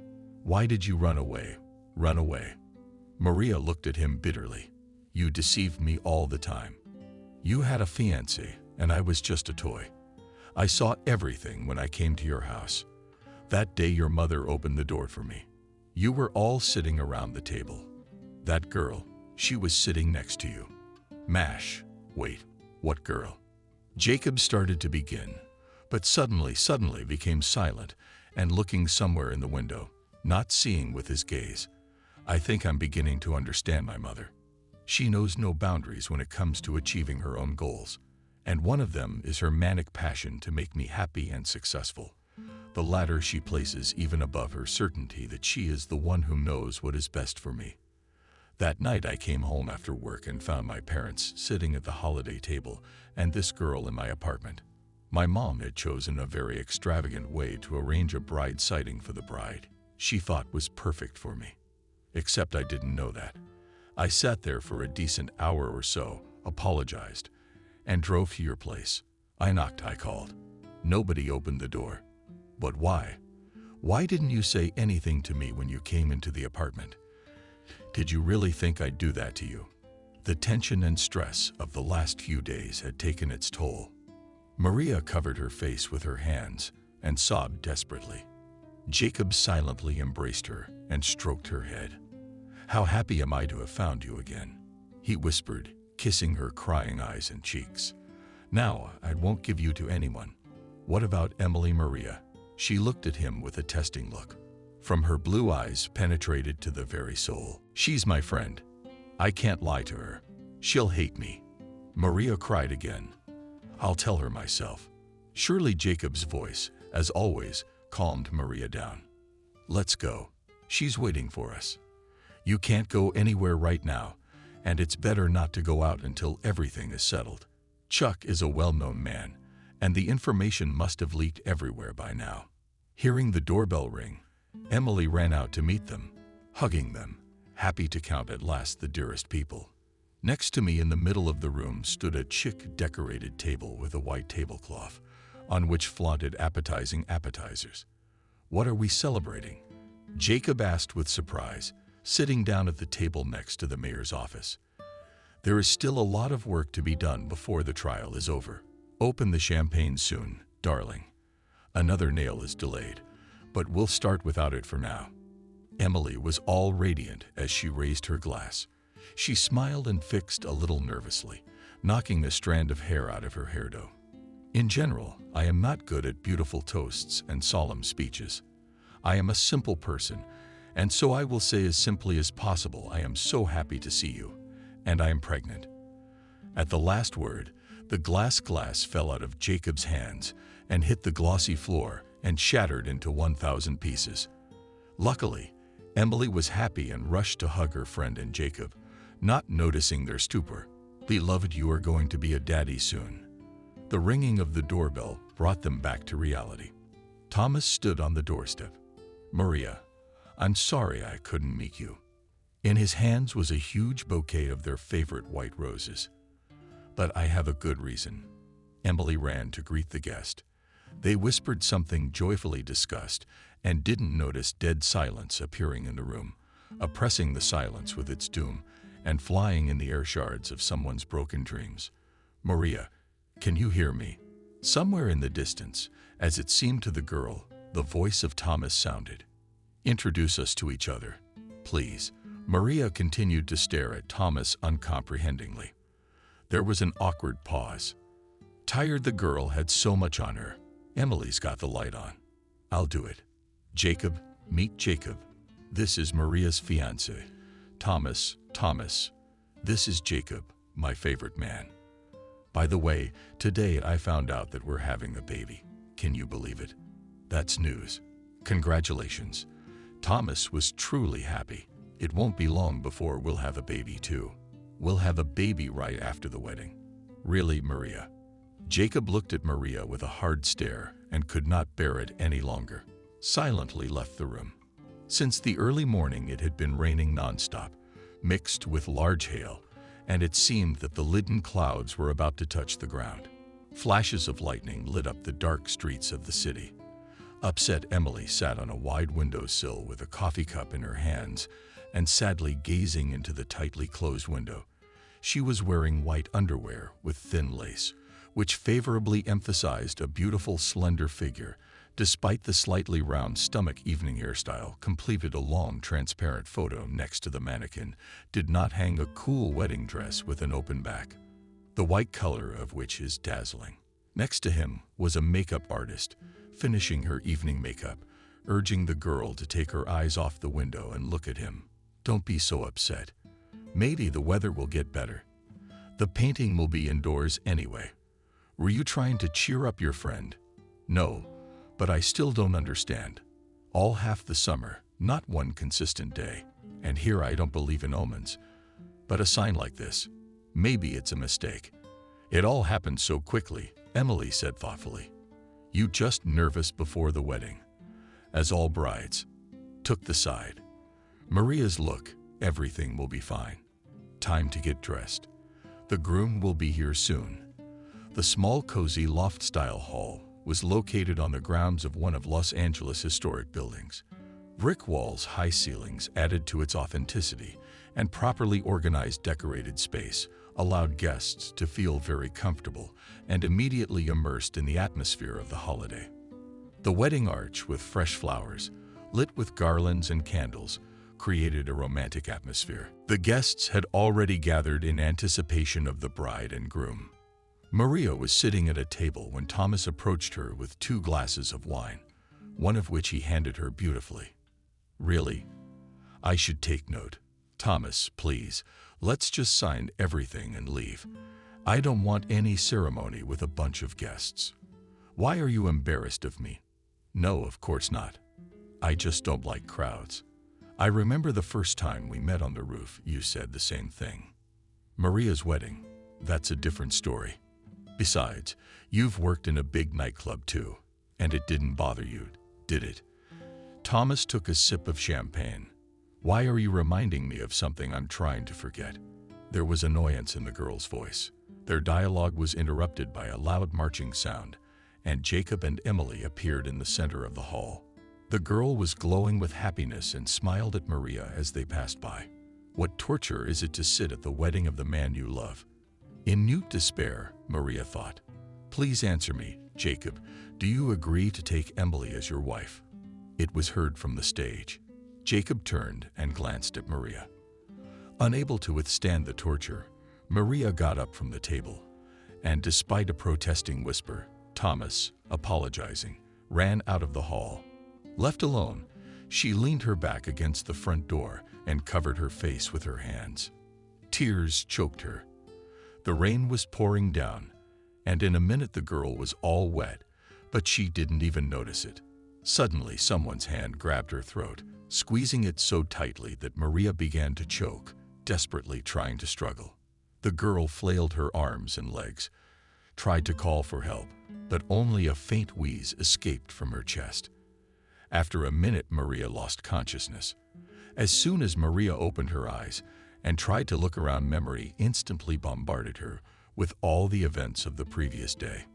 When she turned her head, she saw that she was lying on the concrete floor, her hands and feet bound with ropes.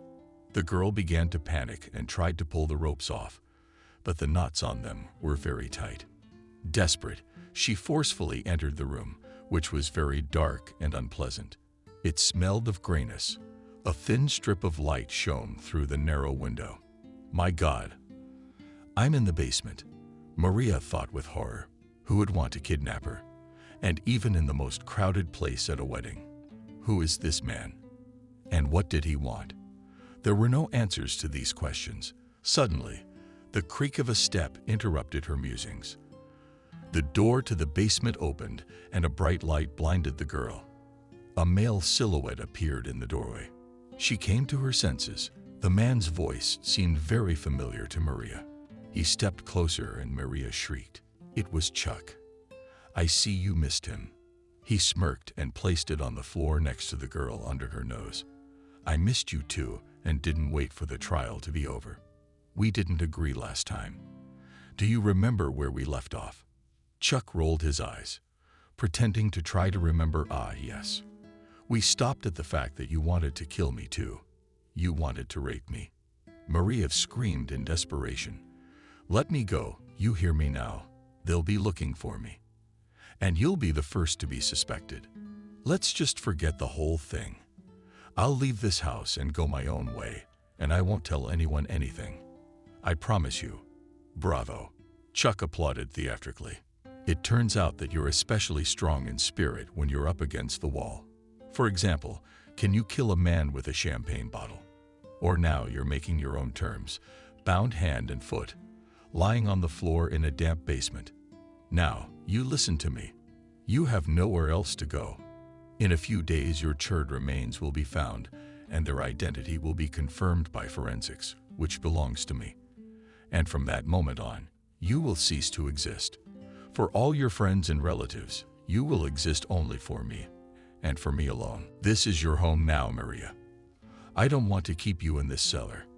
And if you are a good girl and do not do anything stupid, but behave well, I will let you out of this cellar. You will live in the best room of this house and do whatever you like here. Noticing that the girl didn't protest, Chuck moved closer and produced a plate of food from under her nose. So be a good girl and eat first. Before he could say anything, the plate was knocked out of his hands. Kicking Maria's leg, sick asshole. Let me out of here, screamed the girl, waving her bound hands and feet. Shut up, you hysterical bitch, Chuck screamed. And with all his might he slapped Maria on the cheek. Maria lost consciousness from the painful shock. When she opened her eyes again, she felt intense pain. Her arms and legs were numb. Her head ached so badly that any movement caused and suffering. The small window upstairs was pierced by dawn. In a vain attempt to untie the ropes, Maria looked around herself. It would be nice to find something sharp to cut them with, the girl thought. She had lost track of time, and now she couldn't even imagine how long she had been here. A day, maybe a few days. Cursing herself for her intemperance, Maria began to think about how she would get out of here. The worst solution was to piss Chuck off. Now there was no telling when he would come again. At all costs, she needs to get out of the basement and get upstairs. There she would call for help and try to escape. Her musings were interrupted by the sound of footsteps on the stairs. The door opened and Maria was blinded by a beam of artificial light. Chuck called out to her, but it wasn't Chuck. An unfamiliar, tall man silently placed a tray of plates beside her, took a mug of water and handed it to Maria. She began to drink greedily, and stopping to catch her breath, whispered, "Please call Chuck. I want to talk." The man still silently took the empty mug from her and headed for the exit. The door closed behind him. It was more than an hour before the sound of approaching footsteps was heard near the door. Something I wanted to say. Chuck was standing in the doorway, arms crossed over his chest, staring at her. "I didn't mean to act like that, and I apologize," Maria said quietly. Chuck remained silent. "Promise me it won't happen again. Please divorce me. I can't feel my body," Maria cried. The man walked over to her and, taking a knife from his back pocket, one by one cut the ropes binding her. Maria tried to stand up on her former legs, but they did not obey her, and she almost fell to the floor. Chuck, who managed to pick up the girl on his arm, carefully carried her toward the exit. They climbed up the long staircase and found themselves in a large empty hallway of the house, where there was some furniture and some paintings hanging on the walls. Without stopping, Chuck began to climb even higher, and when the long, wide staircase ended, he turned toward the rooms. Opening one of them, he placed Maria on a large bedroom bed that stood against the wall. "This is your room now. Your food will be brought to you here in a closet of clothes in your size." The bath has everything you could possibly need. And don't be silly, there are cameras everywhere in the house. I can see them from my cell phone on the exit guard outside your door, my man. Chuck said dryly. I'll be gone for a couple days. A few hours of sleep gave. There is strength. She got out of bed and headed for the bathroom. The marble-on beige room with gilded plumbing was very spacious. A large lighted mirror hung on the wall in an open closet, neatly stacked, and white fluffy towels lay on the wall. Maria opened the faucet, and the bathroom began to fill quickly with water, sinking into the airy foam all the way to her chin. The girl felt relaxed for the first time in the last few days. She closed her eyes, and in front of them, one by one, images began to pop up.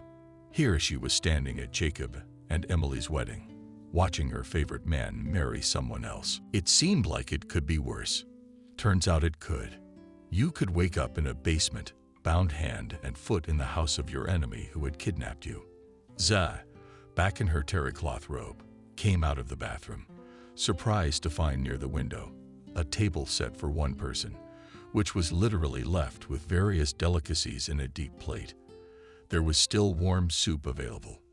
Nearby, several kinds of salad and appetizers of fish and meat, a small number of types of cheese with nuts and honey, sandwiches with red fish and caviar, and a choice of several second courses, the names of which Maria didn't know. Tiptoeing to the front door, Maria tried to see through the keyhole. It was dark and quiet. She went to the table again, sat down on the edge of the chair, looked around, and began cautiously eating. There was no appetite, but eating made her feel much better. Going to the window, the girl saw below a large wide yard covered with a perfectly smooth green lawn, between which could be seen and paved with decorative bricks paths leading to the building.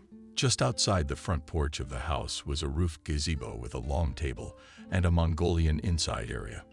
In the middle of the courtyard was a fountain with a white sculpture of a mermaid, around which there were several benches. A little farther away there was a pool with birch-colored water, near which several deck chairs with umbrellas stood in a row. All this splendor, including a 4-story house, on the last floor of which was Maria's room, was hidden from prying eyes by a huge 3-meter fence, behind which there was an endless forest with a single asphalt road. Not a single neighbor's house, not even someone to call for help. Maria thought bitterly. Her gaze fell on the bed. Even if she made scraps of sheets, blankets, it would not be enough for a rope to climb down to the first floor. And even if it was enough, how would she get over that huge fence?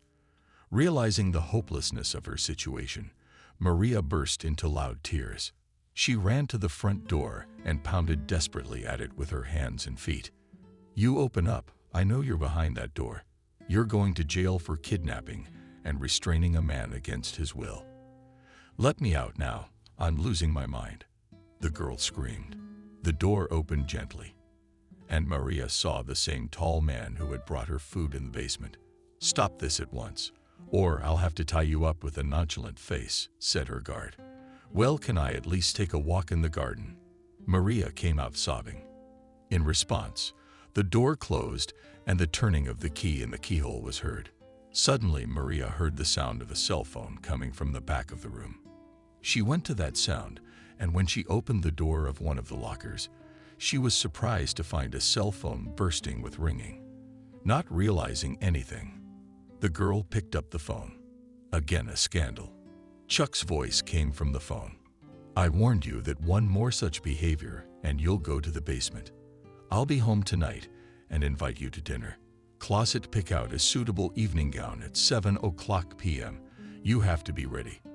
There was a short beep on the phone and it disconnected. Maria scrutinized the phone and tried to dial the police number and one by one the numbers of Jacob, Emily, and Thomas. The device looked more like a walkie-talkie with one-way communication, and all her attempts were met with a no-network message on the screen. Maria opened her clothes closet and began to look through its contents.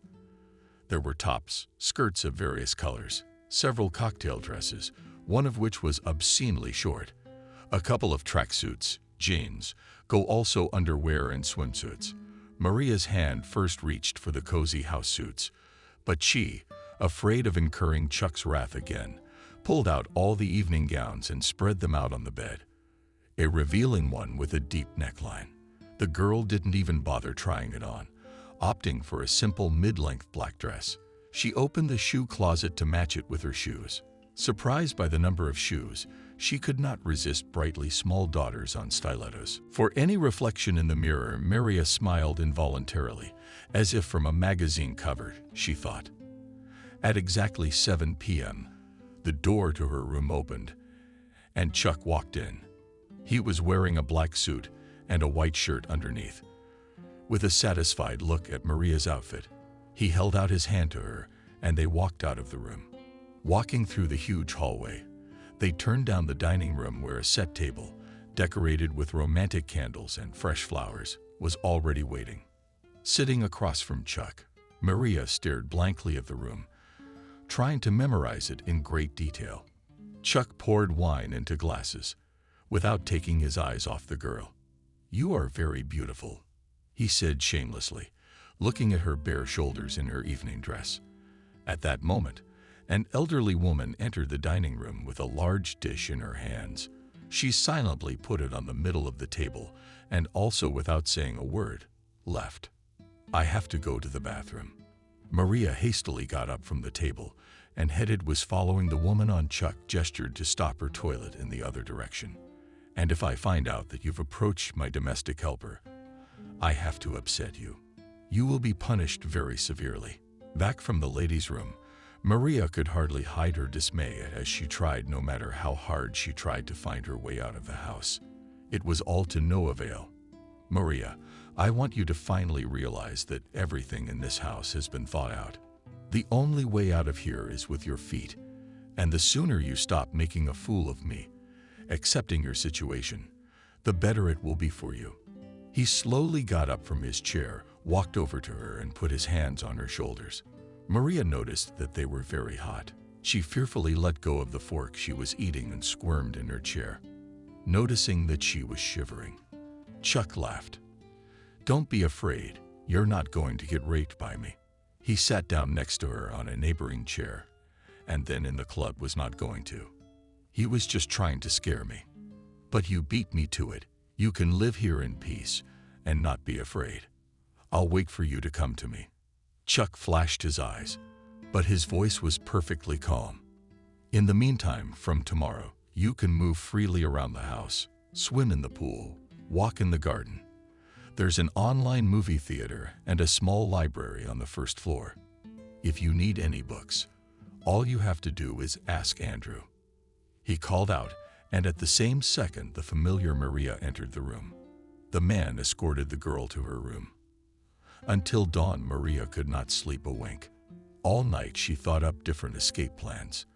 In the morning, the girl dozed off and began to have nightmares. How she was running away from Chuck, trying to get out of the gate, but as if she was always running in the same circle. Back in the hallway of the house and everywhere, she is haunted by Chuck's sinister laughter. When Maria opened her eyes, the sun was already shining brightly, oblivious to her shattered state from the sleepless night. She quickly took a cold shower, put on the first closet find she could find, a swimsuit, and a minute later she was already knocking on the front door. "Andrew, I want to see the house." They walked down the wide staircase to the first floor and into her library with its fireplace and leather armchairs. Maria gazed admiringly at several rows of books and, stopping at the psychology section, began to pull out one by one. "I think I'll come back here." Later, Maria realized and asked me to escort her to the courtyard. The fresh air and the illusion of freedom had an effect on her. The courtyard looked very green and well maintained. Trying not to arouse suspicion under the guise of a walk, the girl tried to get closer to the gate and take a closer look. "I thought you were going swimming." The guard stopped her. "And you were going to watch," Maria parried. Did she embarrass Andrew a little? She walked to the pool, quickly threw off her dress, and jumped into the water. The water was warm and pleasant, and after doing a few breaststroke mushrooms, she flipped over onto her back and continued her slow swim. "And let's spare the kebabs," shouted Maria Andrew, who was watching her without a break. "I want a feast." "I think that's a great idea." She heard Chuck's voice behind her. "I wish I could join you. I'm leaving." He got into the car and pressed the alarm button.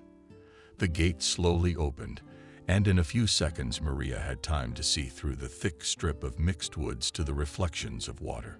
Behind the woodland you could see the river. "How long have you been working here?"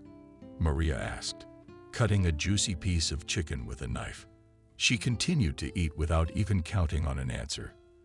"I've been with Chuck for almost 20 years. He helped my mother, cured her dry," answered Andrew. Next stretched a succession of days, similar to each other as two drops of water. Maria spent most of the day in the library or walking in the garden. Every once in a while he would show up. Chuck spent a little time with her and left immediately. Everywhere, even by the pool, she was accompanied by the silent Andrew. While she swam, he sat on a chaise lounge and kept his eyes on her. Whatever she asked for, the girl immediately fulfilled everything, except for a walk in the woods, which she had been begging Maria, her guard, for a week now. "Andrew, I need new books," the girl said. "Go to the city to the list. I'll write to you." "Okay, but you stay in your room. Let's go." Andrew got up from his chair to escort the girl and lock her in her room. "Please don't take me away," the girl pleaded. "I feel so good here by the fireplace. Where would I run away to? Think about it." She pretended to yawn and tightly in the plate handed the man a handwritten list of necessary literature. "I'll be waiting for you." Andrew nodded and began to make his way down the stairs leading to the garage where several of Chuck's cars were parked. Making sure the guard could no longer hear her, Maria walked to the wide front door, opened it, and looking around, rushed toward the gate, where several thick spruce trees were growing in a row, hidden between the trees and the fence. Holding her breath, Maria waited for Andrew's car. A minute later, a large black Jeep pulled up. The guard pressed the remote control, and the gate began to open slowly. "This is the moment," Maria thought, and jumped 6 hid next to the car, avoiding the view in the side mirror. The car slowly drove out of the mansion, and the girl, moving behind it, found herself outside the mansion. It was getting dusk outside, and she had no trouble taking cover in a crevice of the woods. A maddening, explaining feeling of freedom swept over Maria, and she darted off, unable to see the road. It had all worked out, she exulted. All that remained was to reach some settlement. Her joy was dampened by the thought of what would happen to Andrew. After all, she had used his trust to escape. Maria promised herself that as soon as she was safe, she would take care of him right away. Maria had been walking through the empty forest for hours. It had long since gotten dark, and she finally came to a paved road. "I'll stop some hitchhiker and call the police right away," the girl thought. There was complete darkness all around, and the huge forest seemed ominous. She felt uneasy. She shuddered and shoved herself tighter. She had hastily shoved her sweater somewhere. The temperature was getting lower and lower, and she was already struggling to keep warm. "I can handle anything. Just keep going." Maria tried to calm herself down.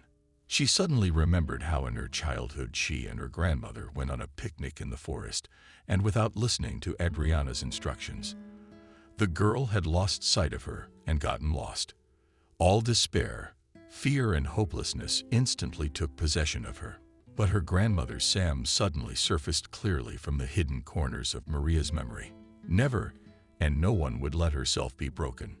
Not to the forest, not to man. You are strong, and always remember that. In the sky, the dawn was already slightly dawning, when Maria suddenly heard a sound coming from the car. Turning around, she stopped and stared intently at the beginning of the winding road. But the light of the approaching headlights blinded her. "The important thing is that people notice me and don't drive past me," it flashed through her mind. "Stop, help." Maria ran out into the middle of the road and waved her arms. Attracting attention, the car was rapidly approaching her. And when the headlights fully illuminated the girl, slowly stopped, the driver's door opened, and Chuck stepped out of the car. He had a gun in his hands. Maria screamed wildly and rushed back into the woods. But what were you scared of? Baby, I've been coming for you all night while you're still running around in the field. Maria heard the click of a bolt of a gun.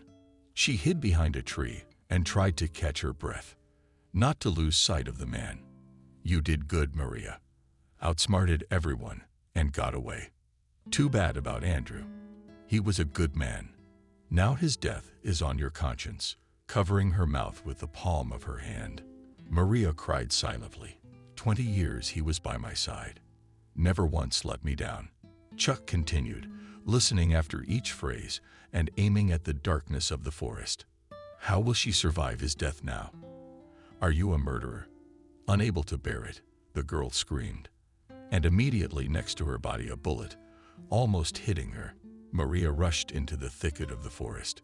She heard Chuck running after her, and panic seized her. Every now and then she bumped into tree roots and colleagues sticking out everywhere. She ran without stopping. Her throat was dry, her heart was pounding desperately, and tree branches were hitting her face painfully, but she didn't stop. I have to find the nearest settlements before dawn, or he will find me and kill me. In desperation, Maria thought. She stopped to catch her breath and listen. The forest was silent. Only the rustle of the leaves and the rustle of the wind could be heard. Fatigue came over her with such force that her legs gave out, and she leaned against the wide trunk of a huge tree and closed her eyes for a moment. Where to run to next? Which way was the city and how to get out of the forest? There were too many questions, and there was less and less strength left. Suddenly, she remembered the river she had seen from the mansion. We have to find her, Maria thought. In the same second, a crushing blow to the head knocked her to the ground. You shouldn't have played with me. Chuck grabbed her by the hair and pulled her up to him.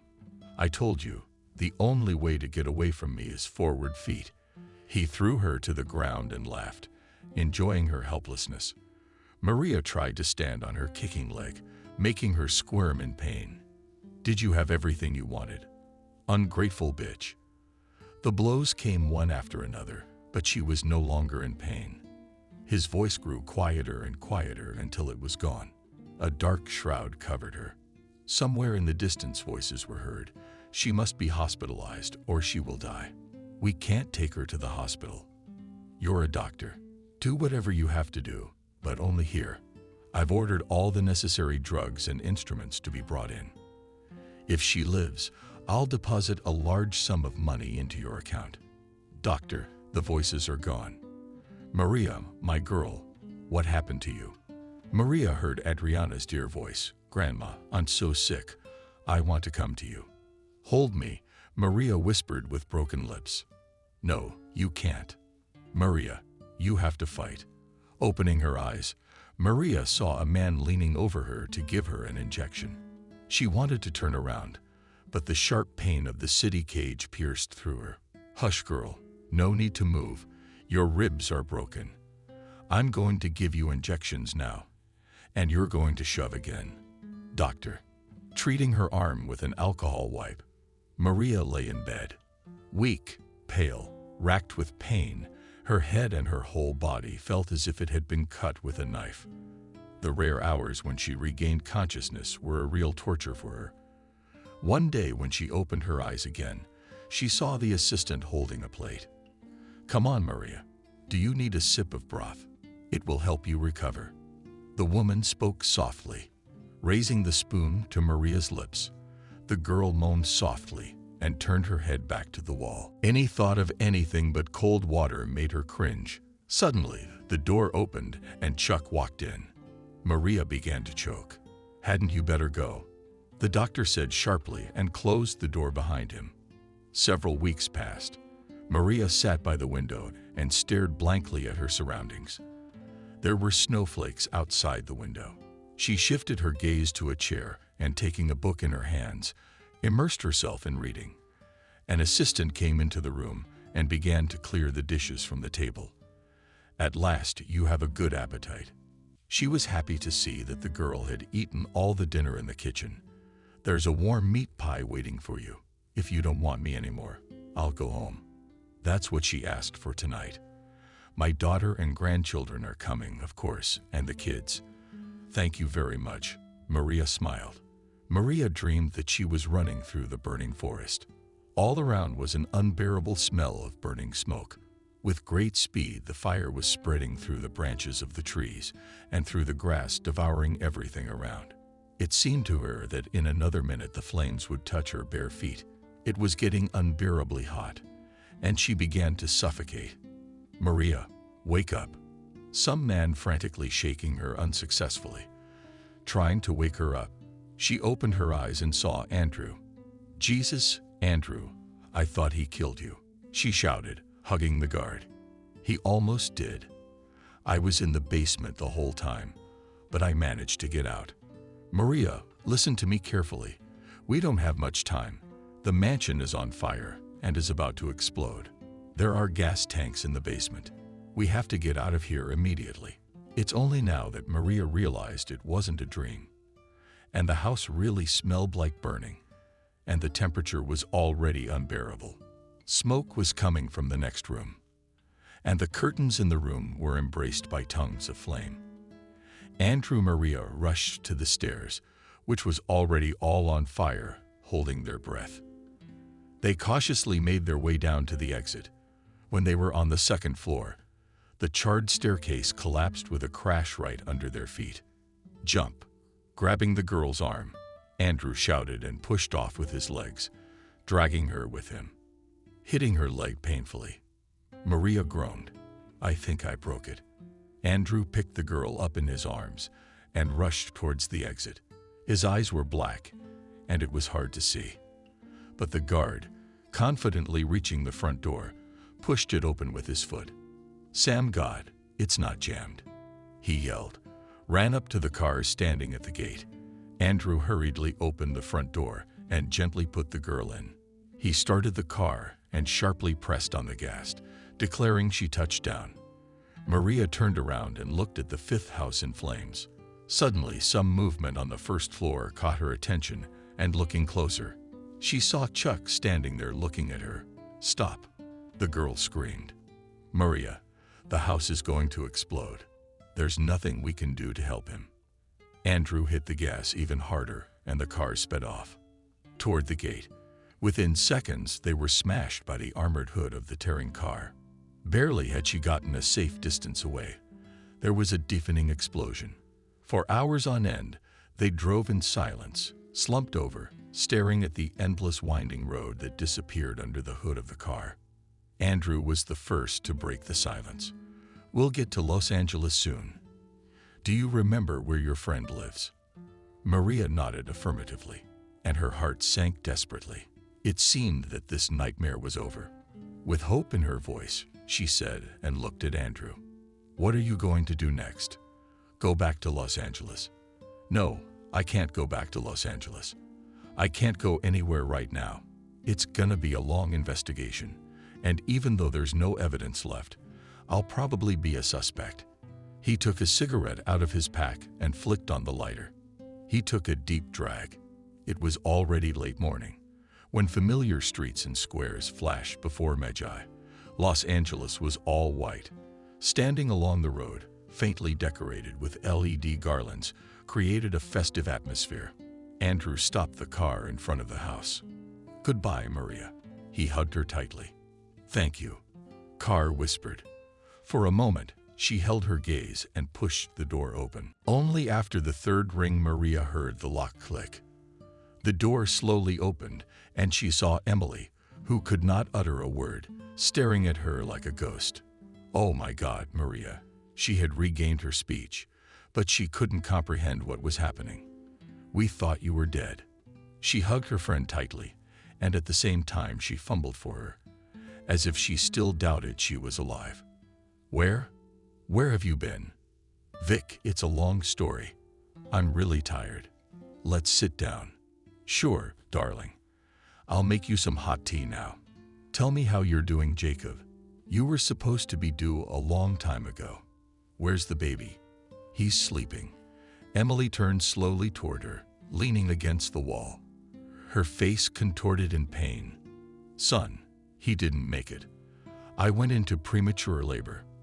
The baby turned out to be non-viable. Jacob and I tried to cope for a long time, but we only became strangers. He was staying late at work more and more, giving legal advice on the weekends, and I was alone the whole time. Only one person supported me. That's Thomas. Anyway, Thomas and Jacob caught us together. After that, he packed his bags and filed for divorce. Emily burst into tears. Maria, will you ever forgive me? The girl held out her hands to her friend. Where is he? Where is who? Thomas? Emily was surprised. No, Jacob. He lives in his apartment there. Maria, what's going on? Where are you running to? Shrieked Emily, seeing that the girl rushed to the exit. Finally, the phrases drowned out the sound. Slamming the door, Los Angeles streets were passing in front of her with lightning speed. But even those minutes seemed like an eternity. That's what happens when it's like living 1,000,000 years to arrive at your dream. Hundreds of times you imagine what would have happened if circumstances had not once again prevented you from being together. And when you're close enough to your happiness that you can just reach out and touch it, it disappears like a beautiful dream with the morning dawn. And then you are desperate and powerless. Your soul is empty and you can't fight anymore. Do you feel like you've given up? All you have left is the faint flame of hope that smolders inside. And it is the darkest hour for your soul that fate suddenly favors you with a wonderful gift. The happiness of a dream come true. A tall blonde woman in an elegant office dress found the spacious building. She took the elevator to the 71st floor and pushed open the glass office door. Good morning, Maria. Your coffee's on the table. The patient will be here in 5 minutes. The secretary smiled and immediately picked up the ringing phone. Maria Psychological Help Center. What can I do for you? Maria walked into a spacious office with a small cozy sofa in the middle and an armchair standing opposite. Taking out of the cabinet a large black folder with the inscription, she sat down in the chair and delved into the reading. The case history, which she had reread dozens of times. Maria always amazed her. A teenage girl from a dysfunctional family who managed to keep from suicide. A year of therapy had yielded very good results. Maria pondered. There was a knock on the door and a young girl of about 16 entered the room. She smiled warmly at Maria and sat down across from her. So, Kelly, today is our last session with you. You did great, she said proudly. You have done a lot of work since we met, and you are ready to go on your own. What conclusions have you drawn? You know, Maria, when I came to you, my heart was full of hatred for the people who met on my way. The girl said thoughtfully. Many of them wished me harm, and my life sometimes hung in the balance. The trials I have had to overcome have left scars in my soul, but I love those scars. They remind me of you know what? My strength, my journey, that the world is multifaceted, and that you should not expect only bad things from it. Maria secretly brushed away the tears in her eyes. She listened to her, holding her breath, and in the end you realize that it is worth fighting and living for the sake of beautiful moments, and those people who meet on your way, those who are dearest to you in the world. Your favorite people. There was a knock at the door, and without waiting for an answer, it swung open and a little blonde girl of about 5 years old ran into the office. Without any preamble, she jumped into Maria's lap, hugged her mom tightly. I'm sorry it's a bad time. I missed you so much.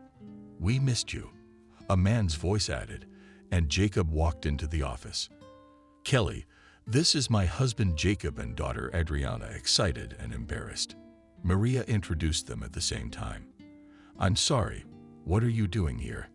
Kelly, you did not have time to finish, and we just finished.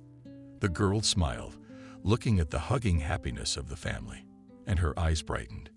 We talked about the importance of any obstacles on your life path. It is because of them that you consider your strength and your happiness.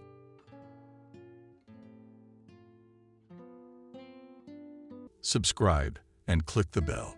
Behind this psychiatric clinic in the city, and in general in the region, have long been bad rumors, like what happens in horror movies, and Michael had certainly heard about it. And when his mother and grandmother found out that he is an excellent student, and a graduate of medical school goes there to work as an orderly, one of them waved his hands. "Grandson, you're the only man left in the family. Don't go there. Michael, you know I'm from an ancient noble family. I may not have 1 million, but I'll find the money to pay for your internship abroad." "Grandma, what money? What abroad? I have to make my own way, just like my grandfather." And the boy nodded his head at the portrait of his grandfather hanging on the wall. And indeed, Michael had someone to look up to. His grandfather was a famous surgeon, and his father, who died in Afghanistan, blew himself up on a mine, saving the military. And so he decided to become a doctor, but not a surgeon like his grandfather and father, but a psychiatrist. Why psychiatry? My mother joked in the first year of school, "But Mom, if the body my grandfather and father studied, so to speak, in detail, then psychiatry is a real field for research, a Klondike." "Yes, you're a researcher. I hope. Psychiatry isn't contagious." "Oh, Mom, don't worry. It's not like it's the flu or anything. Maybe I can find my own unique method of therapy for mentally ill patients. Yeah, and bring people like Chikatilo back into society." "So Adriana, please don't bring it up," said the grandmother, stepping in for her grandson. The case of this serial maniac was then on the rumor, and the whole country was following him. But the mother reacted too painfully to her. Michael understood her because her own sister Adriana, and his own aunt, the only close person, killed by an unknown assailant, and the culprit was never found. The investigator then said that it could be a maniac, but now in many women saw negative elements of society, especially if they stayed in such institutions as their own city institution for the mentally ill. "Mom, you are an adult, and you understand that it is better to treat such people, recognize them as sane, and then pass a sentence, than to spend money on them to keep them in such houses as ours for years. And you're still defending him." The mother was outraged, but she knew her son's temper. "Michael, you're just like your father, just as stubborn. All right, but don't complain to me about anything. Adriana, don't worry. My grandson will complain to his legal grandmother." "You mean me?" Betty gently ruffled the thick red curls of his favorite grandson. "Grandma, but I'm not a boy anymore. Not a boy, but not yet a husband. So listen to your mother, but also to me sometimes." So they lived in the old Tsar's house, where they had a 5-room apartment with its own fireplace and a large library, luxurious balconies, which still kept traces of the old stucco. This house was in the very center of the city, stood on a small hill, and was considered one of the elite in the city. For it, even many rich men and millionaires, even one criminal authority, gave crazy money for the family to sell their apartment. "No way," said Betty's grandmother, who was considered the head of the family and whose word was final. "This apartment will serve my great-grandchildren and great-great-grandchildren. So just stop asking me stupid questions like if I'd want to sell the apartment and leave me alone." That's all she said a few years ago to a city criminal mastermind. And strangely enough, but after that they really didn't bother them anymore. They didn't even start organizing invasion raids, as it often happened in those times. That's how they lived. Michael, dreaming of becoming a famous psychiatrist, and his mother and grandmother, whom he madly loved and idolized. No, there were girls in his life, and even an older woman, but he loved few. Yes, there was a crush, even a feeling like love, but nothing serious.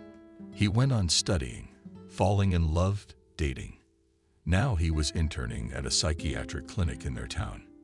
Yes, they had talked the most horrible and heartbreaking, up to the fact that their orderlies and doctors have fun with mentally ill beauty. But no one could prove it. "What do you want me to do?" Michael asked his old friend Benjamin, who told him all this. "Do. I really have to go over the border. as my grandmother says. But you'd have to sell the last of it. And what would I do in that prosperous Europe? And you realize their methods and ours are probably incompatible. So that's where it stands. I'm already used to the realities of our medicine and psychiatry, in particular, as well as methods of therapy. What's a handful of pills? I'd rather have a shot in the vein, or even for some freaks in general. Orbital lobotomy. You're a bloodthirsty Benjamin. I'm way ahead of you. Aha. That's why I went into dentistry, so I could yank my patient's teeth with a vengeance. And the guy was soon making a grimace that made them both laugh. A healthy laugh.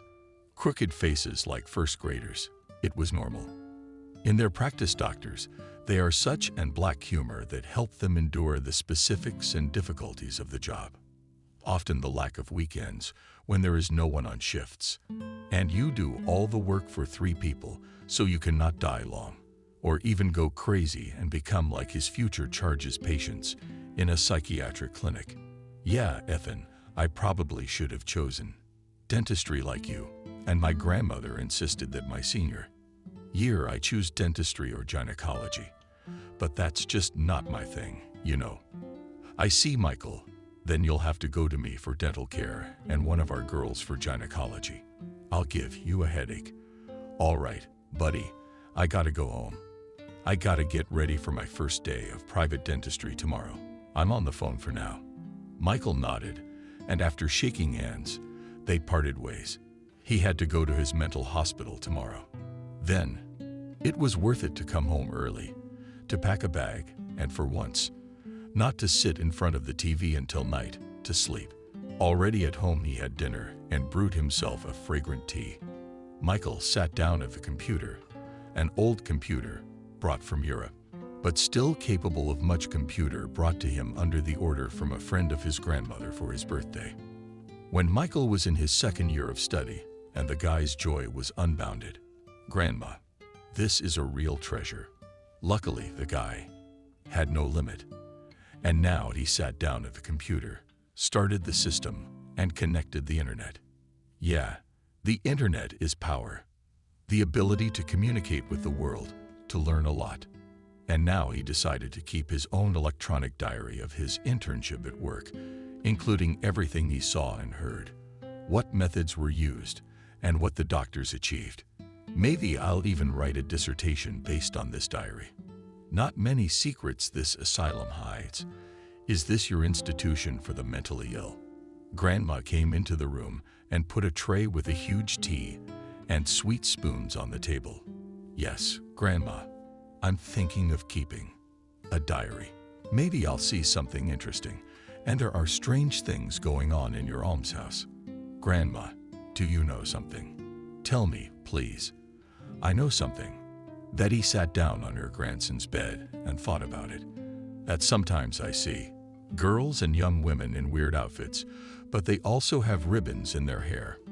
Grandma, well, the outfits are ordinary, hospital outfits.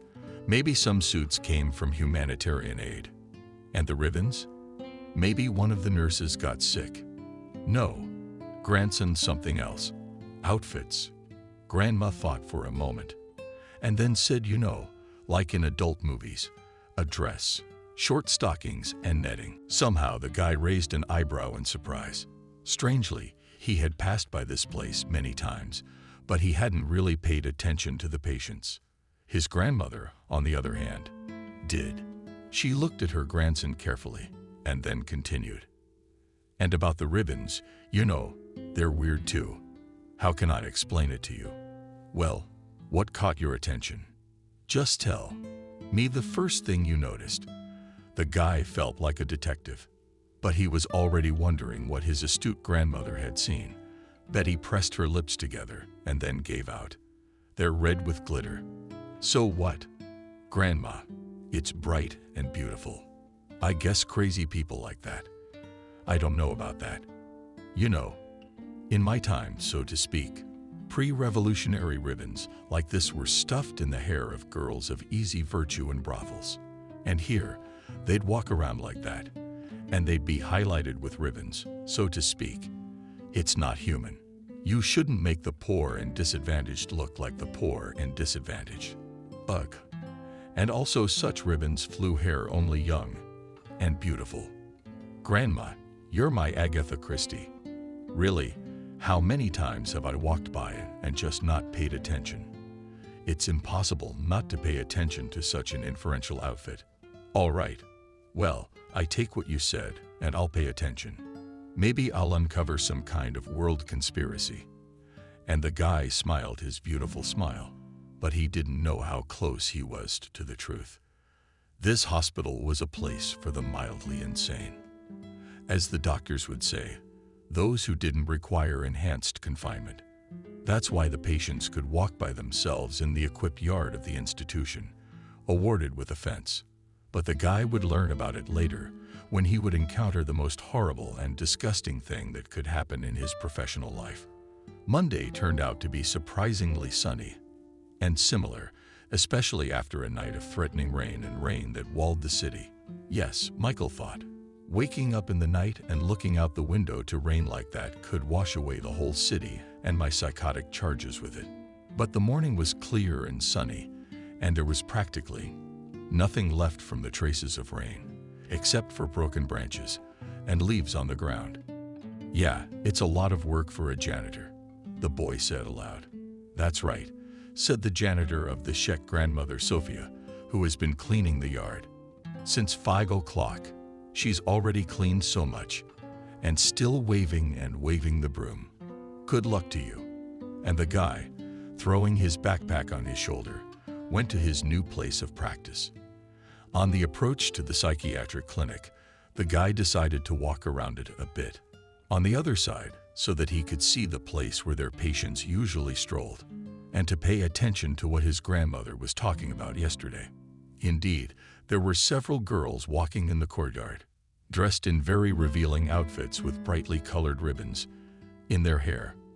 But the strangest thing was not only the orderlies, but also the head doctor and his 2 deputies were standing aside. They looked at their charges and smilingly discussed something. And the head doctor was looking at Kathy, a new patient who had been brought in a few days ago, a victim of hypnosis, or rather a failed experiment of the psychopath. A doctor who practiced his trance technique on her. Yeah, the guy thought. Such things happen in the practice of doctors. As the grief doctor told the law enforcers, this method he tried to muffle her inner hunger. What kind of hunger? One of the investigators asked the doctor. Sexual hunger. She was just obsessed with men, always wanting sex. I tried to bring her back to a normal life, although so far I had to cure her with this method by my refinement, to cure her. Or maybe it was just you decorating her like that. I was saving her from herself. The doctor was sure he was doing good, but, as Michael thought to himself, having heard the girl's story and the doctor's testimony, he was no less crazy than his victim, whom he had turned into a vegetable. Yes, thought the new orderly from one prison, or rather office, psycho, experimenter to the clinic, or rather, a study, a psycho, an experimenter in a clinic where she was looked upon as a subject of pleasures and possible molestation. Well, if you've got your eye on her, I'm gonna have to keep an eye on you, Kathy. Now I realize my grandmother was right about something. You don't dress patients like that. This isn't a catwalk, it's a clinic. Michael took out a pack of cigarettes and smoked, even though he'd only dabbled before. As his downstairs neighbor, Uncle Benjamin, who'd been in the camps for years, would say. He was translating product, also a colorful type. The guy remembered about him. But in reality, as he was an Urka and a political prisoner in the past owned such a 3-room apartment. Michael even once asked him jokingly, who will get your chambers and jacuzzi? To which he replied, squint your eyes at him. Don't be jealous. I won this house with my teeth. And the neighbor showed his not too healthy strong teeth. Don't look at my teeth. I can still do a lot. And the apartment is my mother's inheritance, not the state's. Believe me. Uncle Benjamin, but you don't have children. Who told you I don't? I had a daughter, but she died in childbirth. So there's only one beloved grandson. But why doesn't he visit you? Where is he? Do you even know? Because he lives abroad. My daughter married an Arab. She fell in love and went to the Emirates. To tell the truth, she lived like a cheese in butter. I wouldn't give her that. But I guess you have to pay for everything. And I guess she paid the price when she gave birth. I'm sorry, Uncle Benjamin, I really didn't know. Hold on. There's a grandson. Have you even seen him? Yes, he came to my daughter's funeral. To her grave, to be exact. She converted to Islam and was buried on the day she died. So I only got the grave. I'm sorry. You're welcome. My grandson's growing up and my daughter's husband calls me and shows me his grandson via video link. He keeps asking me to come over, but I can't leave the house. Yes, and here I am among neighbors as my own and smiling through tears. Neighbor went to his apartment. Michael stood smoking under the fence net and did not understand why he remembered him. But fate would once again bring the neighbors together in this case, albeit in a very unusual way. And now Michael stood smoking, looking, and could not make a step and continue his way. Maybe throw it to hell under his nose, said the guy. And then he almost jumped. On his shoulder lay the hand of William, the lead doctor, clinic, and supervisor of Michael's practice, who had seen the guy get off at the bus stop, how he had smoked, stopping under an old lime tree. And as he watched a group of paramedics walking in the courtyard of patients of doctors, laughing them among themselves, probably at some oily joke. Who are you gonna leave?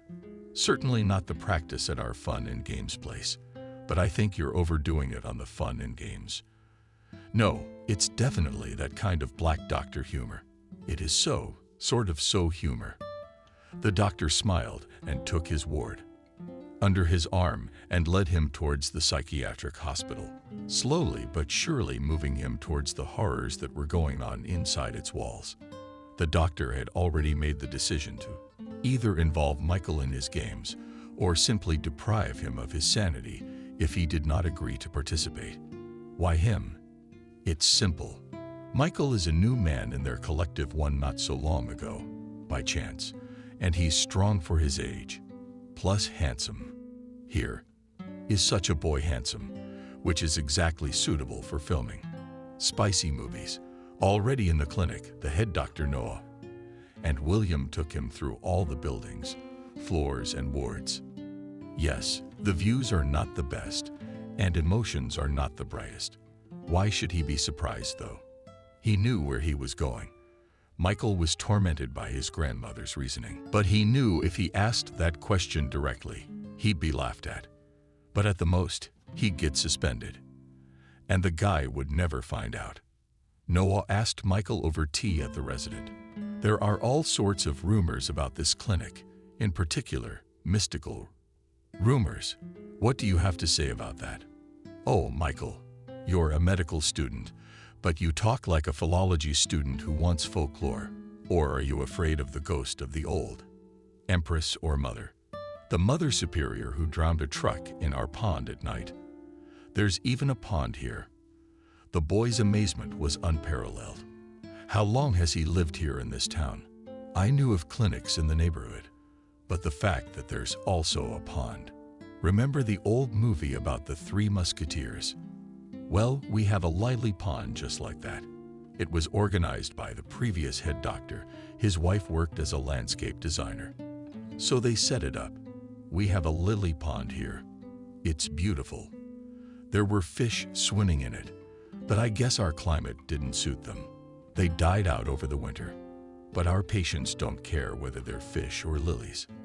And Ethan, an orderly with huge fists and a face resembling a tango arena, laughed as Michael's laughter made him shudder, and the doctors simply did not pay attention to him.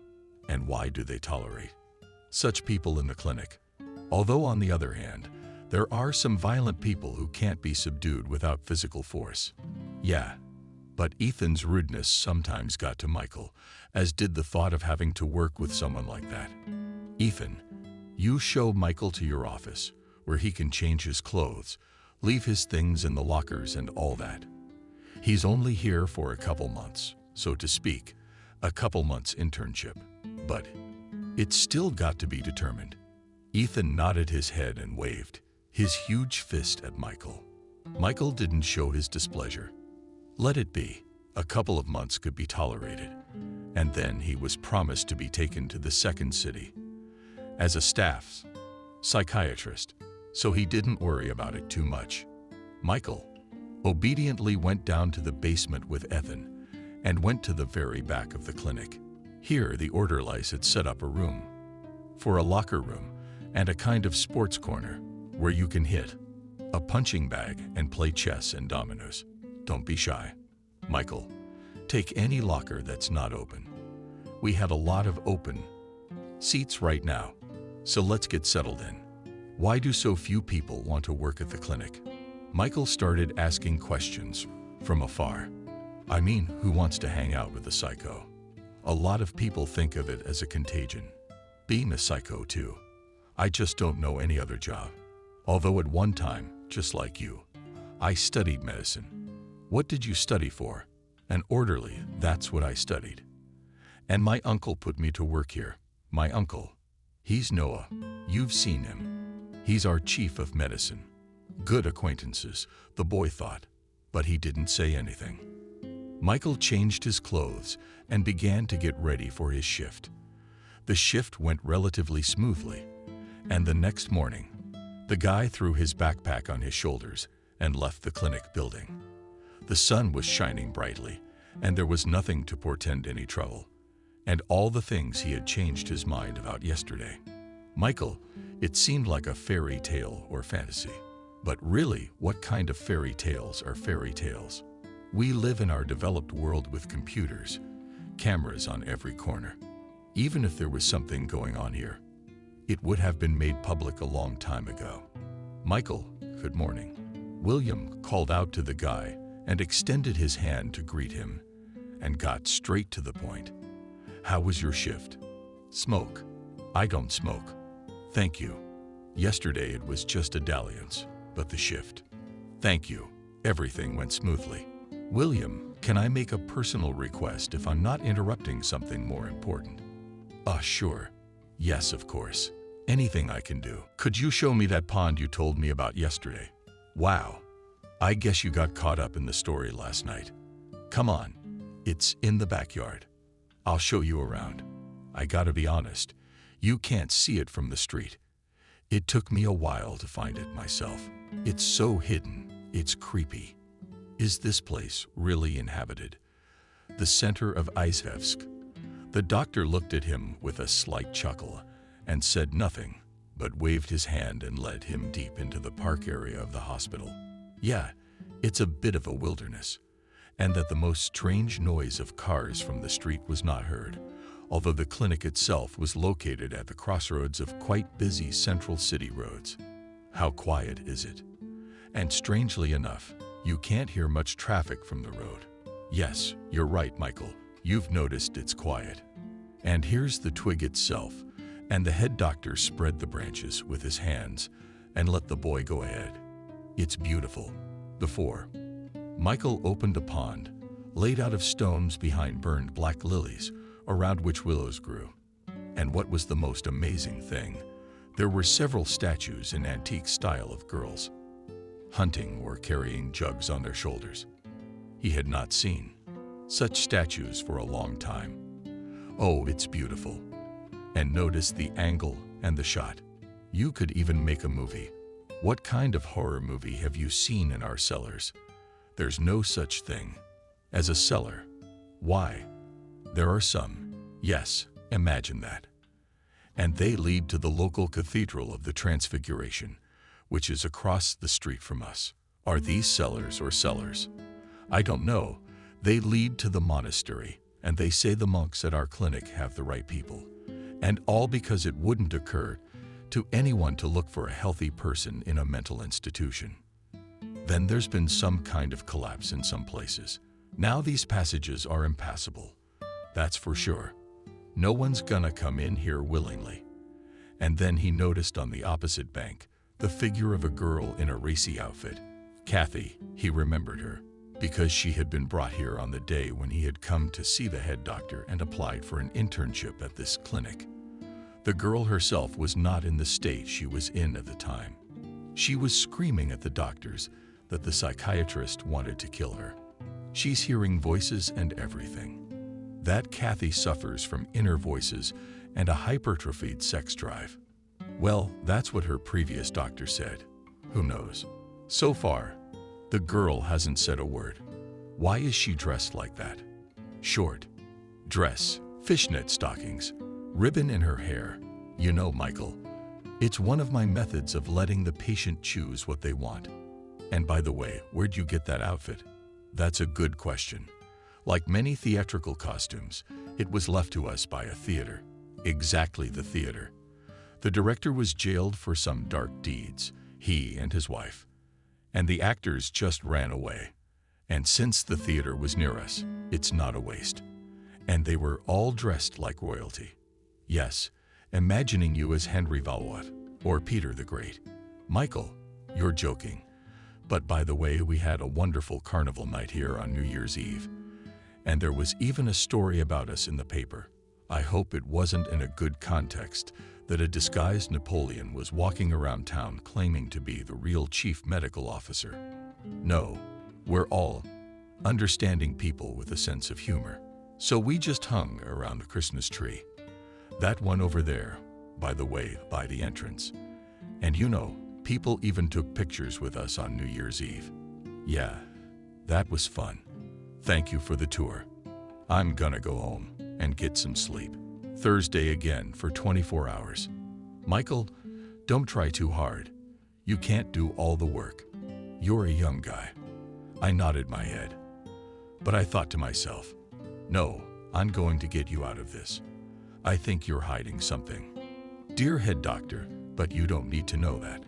I had dinner tonight and sat down at the computer. Michael quickly made the first entries in his diary and then began to look for information about the local clinic. And indeed, there was a lot of information about it. Strangely enough, there was a lot of information about it, and with a very negative connotation. Murders, suicides, and strange deaths of both patients and doctors. Yes, there was a lot to work on and a lot to find out. But it was Kathy that bothered him the most. And he thought to himself, why not keep a sneaky eye on her room? The girl herself.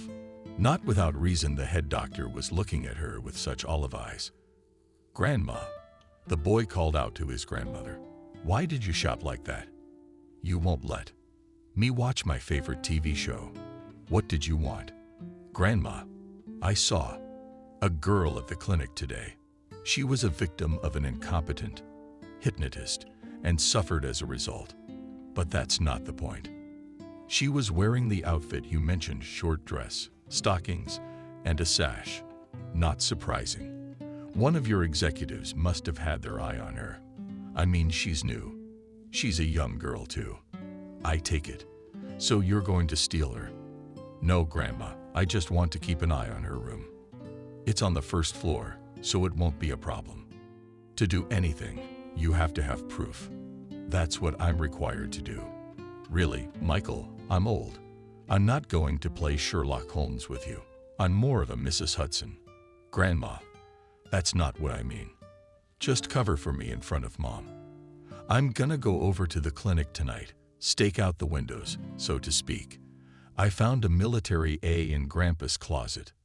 Okay, if anything, I'll tell Mom you're home already asleep. She's on call today anyway, so she won't be home.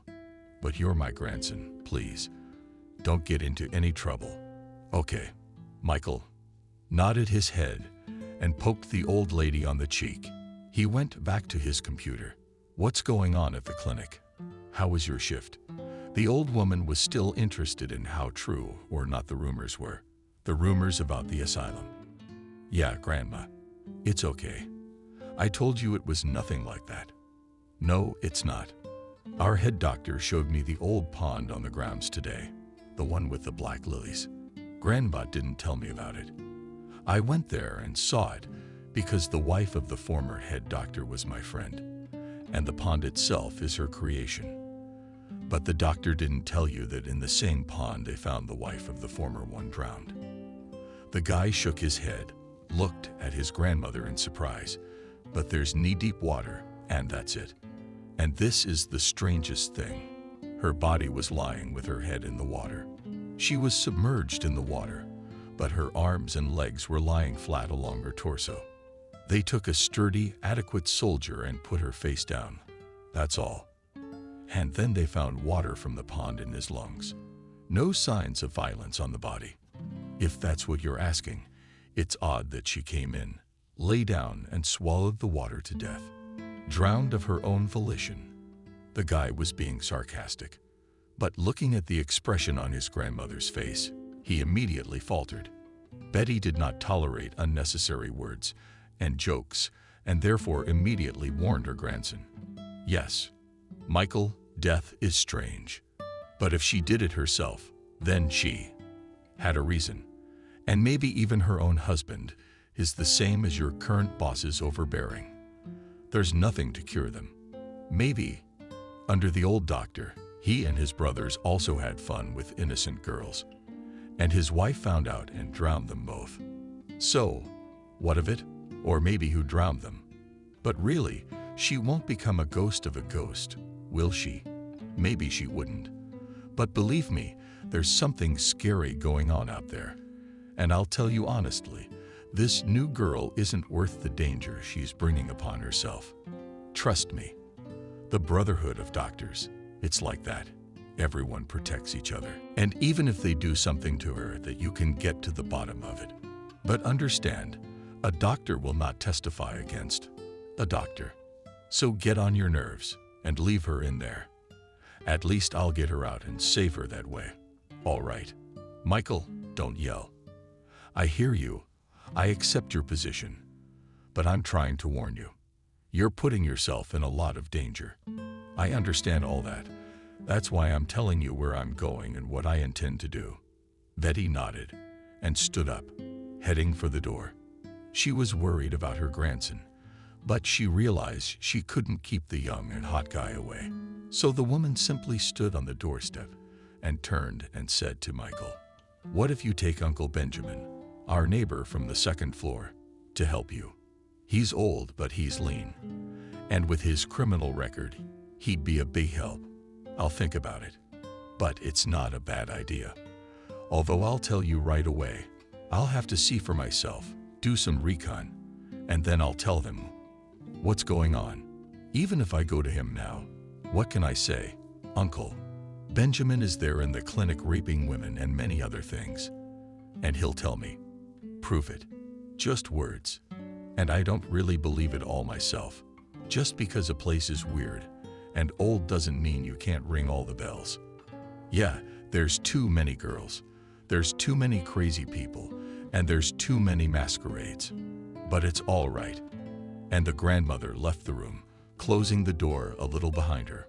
Michael leaned back in his chair and thought for a moment. Uncle Benjamin is a criminal, but the grandmother is right.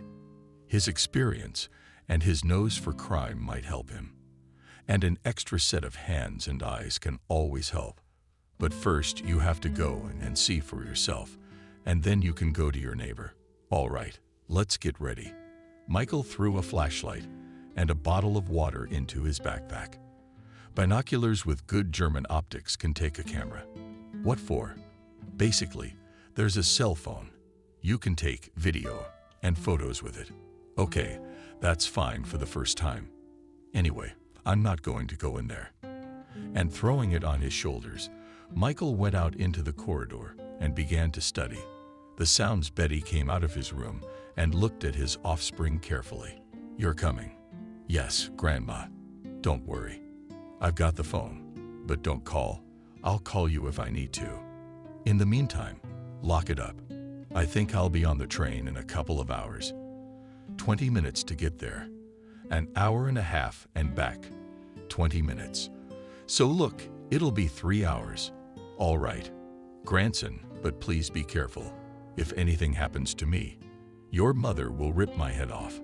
Michael smiled at his favorite person and kissed her. He went outside. It was getting dark. What's so surprising? After work he washed up, then ate, and slept, and now full of strength can and observe. The guy smiled, thought to himself that he should have gone not to the doctor, but probably to the investigators. Here is a confirmation of his words. A patrol car passed by and lit up the road with flashing beacons, but it alarmed the guy. No, not the car itself, not the flashing lights. It was the fact that the policeman stopped it around the corner and got out quietly, covering the door. They slammed it shut, as usual, quietly slipped through the hole in the fence of the psychiatric clinic, and went just as quietly, whispering among themselves. Wow, the cops are also in business, and the young medic's bewilderment had no limit. Did these columns, as his grandmother would say, come here too? Wow. Now, it's not just medical malpractice anymore. It's a group of gangs. And that's what he's encountered in practice. Come on. Maybe he just made a mistake, and the police came here on a signal, so to speak, to check what's going on here.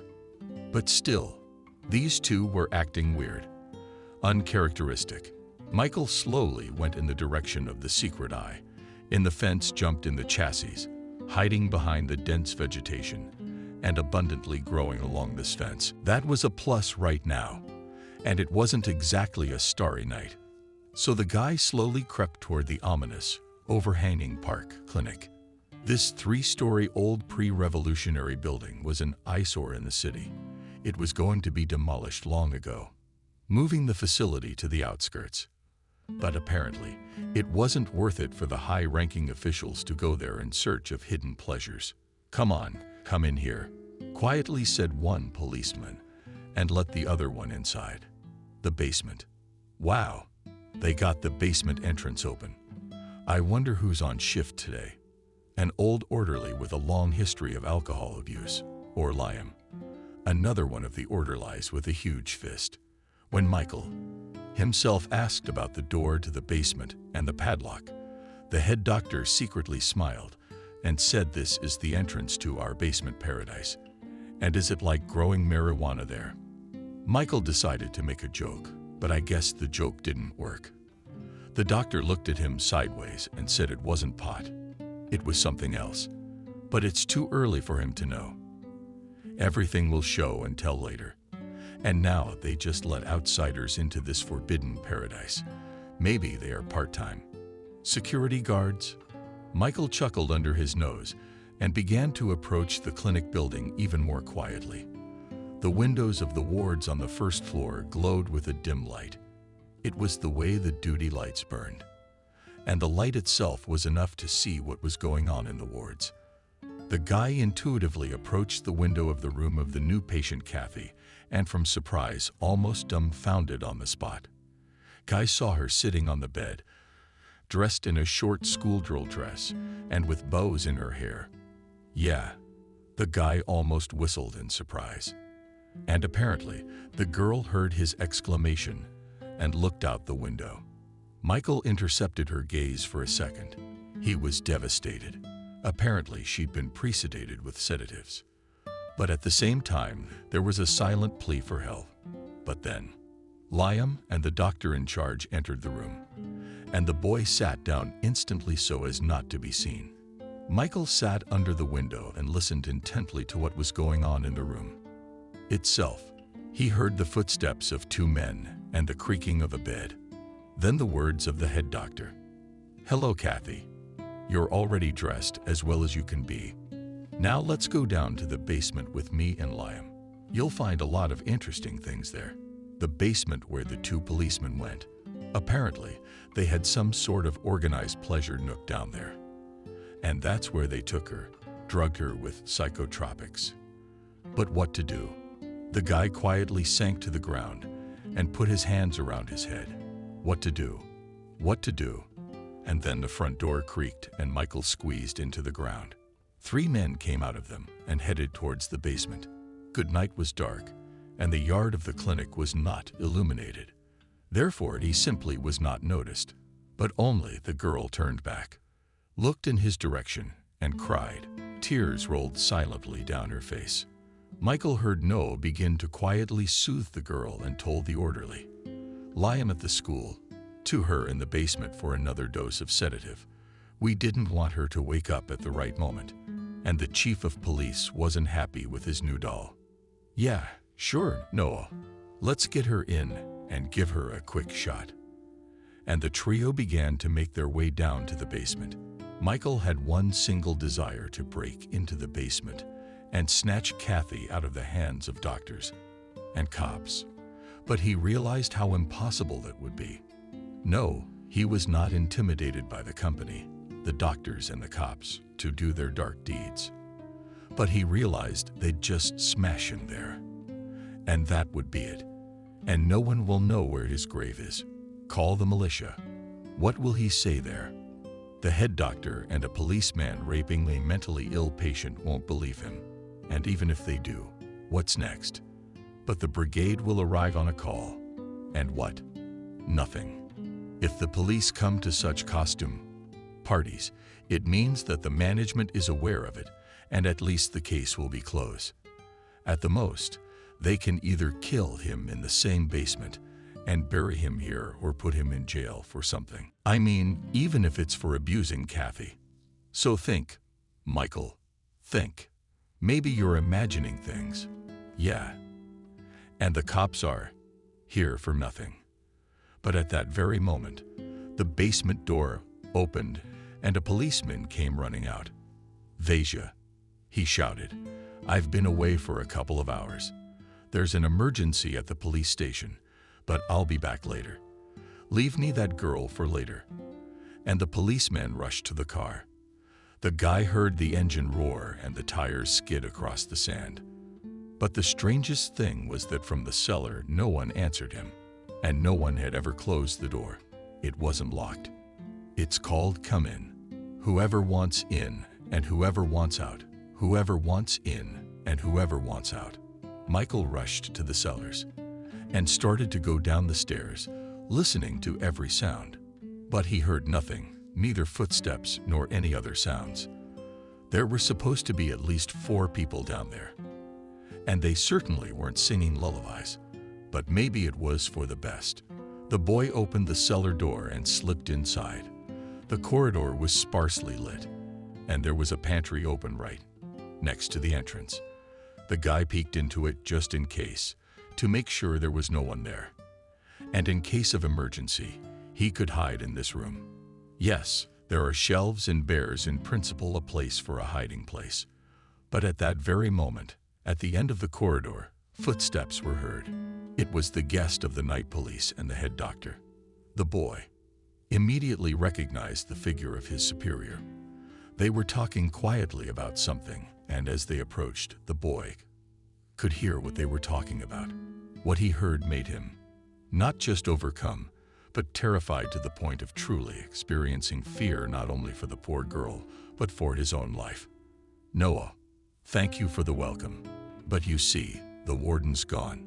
We've had an emergency at the council since this morning. The commission's here, so we're saving Kathy for dessert, so to speak.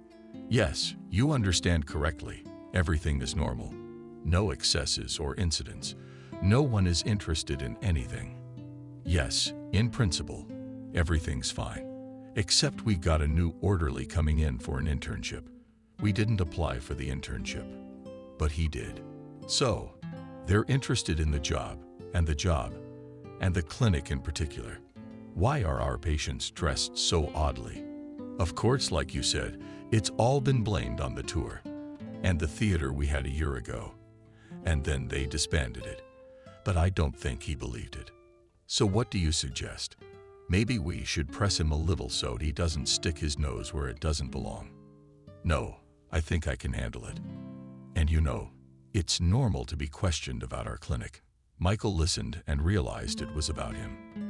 His breath cleared, and he even found it hard to breathe. And as luck would have it, the couple stopped near the open door to the storeroom, where the new employee was hiding behind the racks with his colleagues. The policeman looked into the storeroom, but seeing nothing, quietly said to the head doctor, "Okay, Noah, Let's postpone our sit-downs for the time being. Lie down while holding this girl. The chief liked her, and the school drill outfit matches. We'll be there in a couple days. In the meantime, we'll be in touch. Call me if you need anything." The head doctor didn't say anything. He escorted the guest outside and returned a couple minutes later.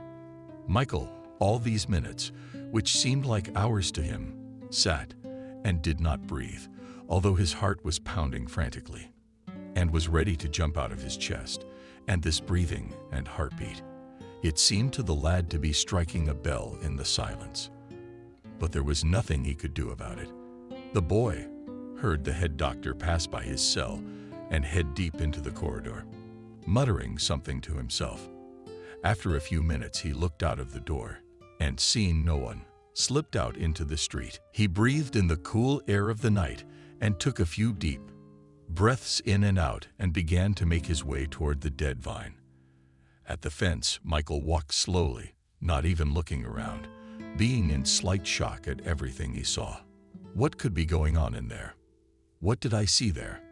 Nothing. Just heard the doctor and the cops talking about something. But I don't know what they were talking about. Maybe it's some kind of videotape as part of a police investigation. The guy was trying to drown out the thoughts that kept popping into his head, and he'd heard of costume parties like this a long time ago. But to have minds devoid of girls and women take part in it, there was no such thing. All right, who am I kidding? Trying to fool. There's definitely something going on in that basement that's scary and illegal, and it's got to stop. Poor girls. He didn't know what to do. He didn't know what to do. He'd have to go to Uncle Benjamin. That old bastard will surely tell him what to do, won't he? How? He'll help. The guy did not notice how he reached the house, how he went up to the floor and opened the doors with his keys, closing them quietly. Michael leaned against the wall and from powerlessness and experience simply slid to the floor. Grandma came out of the room at that moment and flicked the light switch. The bright light blinded the guy. And realized, "Grandma, why are you awake?" He tried to look normal, but apparently the expression on his face told the old lady everything. "Why? You want me to tell you why? What happened? Tell me. You're white as chalk." "Grandma, I don't want to. I wish I was like this right now. Come on, go take a shower to wash off the negativity. Then we'll go to the table. I spared a cutlet, and I'll pour you one of my own." The guy did not argue and simply went to the bathroom, pulled off all the clothes and scattered them on the way. When in the bathroom heard the sound of water, Betty collected the guy's things and threw them into the washing machine. "No dirt to lay around. I'll wash everything tomorrow." When Michael came out of the bathroom, there was a late dinner and a bottle of tincture on the table. The woman poured him a shot and handed it to him without saying anything. Nor did the grandson ask anything. He took it quietly and knocked it over. All at once. "Take the cutlets, mashed potatoes, salad. Let's eat." The guy sat down at the table without saying a word. He poured himself a second shot of olive and tipped it just as quietly and started on the homemade cutlets. He ate and thought, should he tell his grandmother of his suspicions? But Betty was not so foolish, as modern young people might think. I take it Kathy had gotten into the local psychiatric brothel and was simply being kept on psychotropic drugs. Michael chewed and nodded his head and simply couldn't drop a word. Not because he was eating, but because he was choked with emotion, and he didn't want to upset his grandmother. But his grandmother was not stupid and immediately realized everything as soon as his grandson entered the house. "You know, grandmother, there are not only doctors involved, there are also the police, and most likely, the very top. They came here today, twirled around and left. It's like an emergency in the department. So they didn't stay the night. And this girl." And then Michael shook from the experience. Tears rolled down his cheeks, and he couldn't stop. How could they do that? It's not just they're renting prostitutes who know what they're in for and where they're going. And all this with mentally ill women. How so? Michael, I get it. That's why I told you not to go there, but you wouldn't listen. And now you've got to figure out how to deal with it. You're not going to go to the police. You said it yourself. The whole chain of command is tied up. So what do? You can't go with a machine gun against everyone. You don't have to do it yourself. I told you. Go talk to our neighbor tomorrow. You know, the one below us, Benjamin. He's a thief. He's old school, I think. Plus, he's got a grudge against the police. So if he doesn't help, he'll certainly tell me what to do and who to turn to. The guy nodded his head and poured himself another olive. He drank and couldn't taste it. Slowly he digested all that he had seen and heard, thinking how he should proceed. But Babushkina's spit turned out to be quite strong, and already in half an hour the guy was pecking his nose. Go to bed, my sorrow. Tomorrow mother will come, and you with red eyes sleep. And then I'll cook for you for the evening. Pour the stuffed cabbage. With all this good stuff you'll go and ask your neighbor for advice. Grandma, thank you. I'm going. Michael only laid his head on the pillow, as he was immediately dreaming. He slept and did not dream, though emotions so and so raged inside him. But apparently the young body could handle giving his head a rest. Indeed, he slept until almost lunchtime. And when he got up at 12 o'clock, he found no one home in the kitchen. All he caught was a note from his mother. Say, lunch on the table from his grandmother, stuffed cabbage in her purse, cash in the fridge in the back. We had a snack in Russia too. Michael went down to the second floor and called Uncle Benjamin's apartment. He didn't open the door right away, but he wouldn't let the guys in. Michael, do you want something? Uncle Benjamin, my grandmother gave you Golutsov, and he pointed to the bottle. And then I'd like to talk to you about a sensitive matter. The old one stomped on the doorstep. He liked Betty's stuffed cabbage, and it wasn't nice to say no to a neighbor. It wasn't proper. But he had guests he didn't want Michael to meet. The guy heard he had a stranger as a guest, maybe the lady of his heart, and he's here with his own problems. Uncle Benjamin, if I'm interrupting, I'm sorry, but can I come back later? Yes. Michael, I'm sorry, guest, come back at 8 o'clock. And here's Betty. A special thank you. Her stuffed cabbage is a work of art. Benjamin nodded his head and closed the door gently. Yeah, the stuffed cabbage and cash came in handy. There would be something to feed and drink an old friend. He came unexpectedly, and frankly speaking, the skull's visit surprised Benjamin and made him a little wary. And what does the skull need from old Kogan? And a vagabond? Yeah, maybe our old friend stomping on the doorstep for starters. Hopefully, the doorstep isn't where friends have a business conversation. Oh no, sure, come on in. Except there's nothing to buy. But I did not come here to eat. The restaurant will not feed. If you want strong tea with your girlfriends, I won't refuse. You owe me tea and my girlfriends. When Benjamin went to put the kettle on, the doorbell rang. It was Michael, but not the landlord. Neither did his guests know about it. Both were wary. But since Benjamin had long since retired and felt no guilt, he boldly opened the door. After talking to his neighbor for a few minutes, he returned to the room with the fools and the cash. Oh, I see the delivery service is working perfectly, joked the skull. Yes, in the face of the upstairs neighbor. He came in to talk some business, so I brought this to butter the old man up. But I asked him to wait till tonight. In the meantime, try these homemade stuffed cabbage. By the way, and cherry is a delight. The men sat down at the table, poured a shot glass each, and, having drunk, had a snack.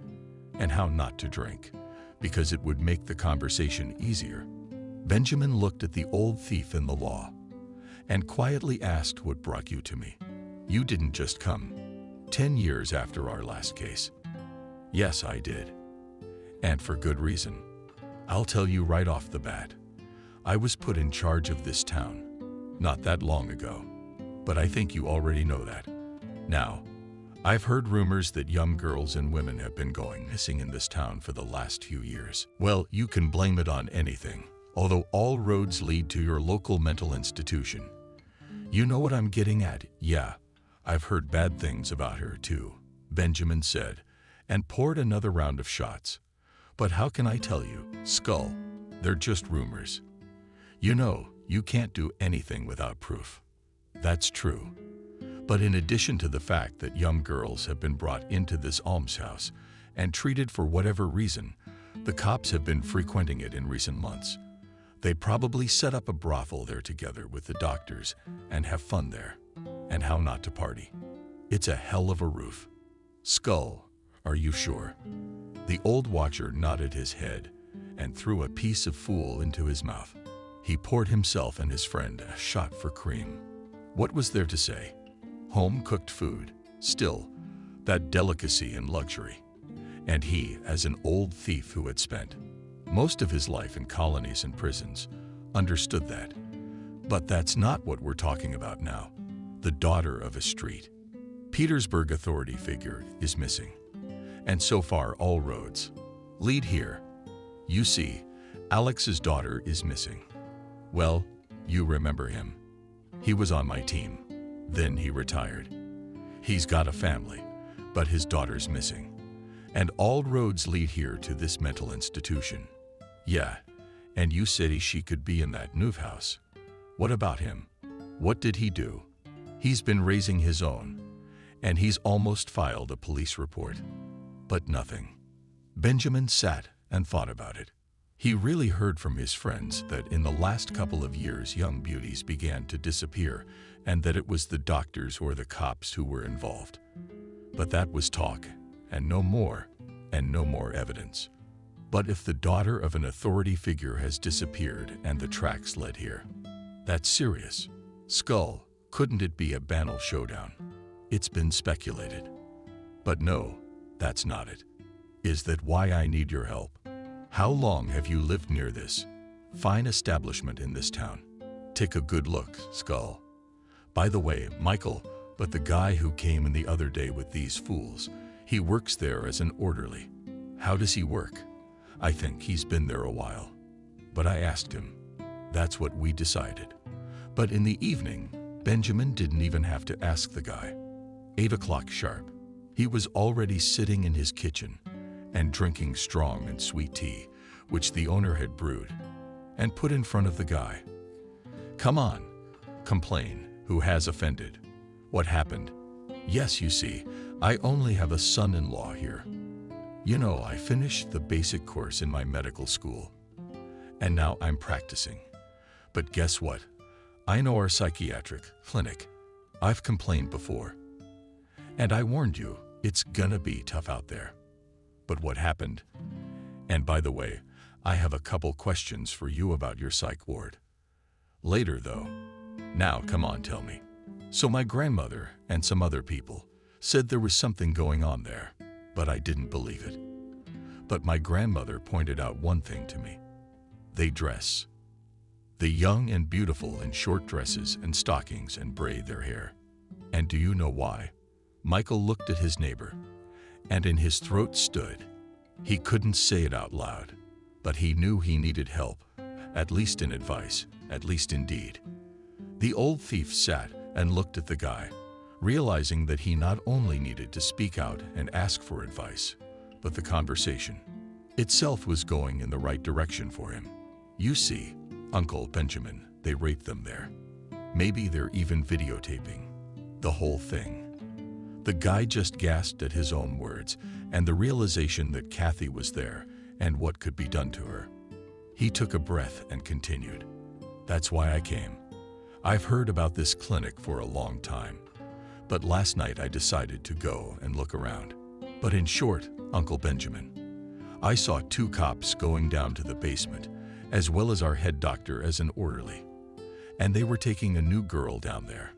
But apparently the cops had some kind of emergency, and they left quickly. But most importantly, I heard one of them telling our head doctor to leave the girl for later. The guy briefed me on the whole thing and looked at the reaction of the old tramp. On his face was read not only surprise, but also interest, especially a last news. Kathy was the name of the daughter of a street Petersburg authority who was considered missing or even killed, almost by order of the opposing gangs. And what does this girl look like? Tell me. I'm sorry, I'm asking you this for a reason. A friend of mine had a missing daughter.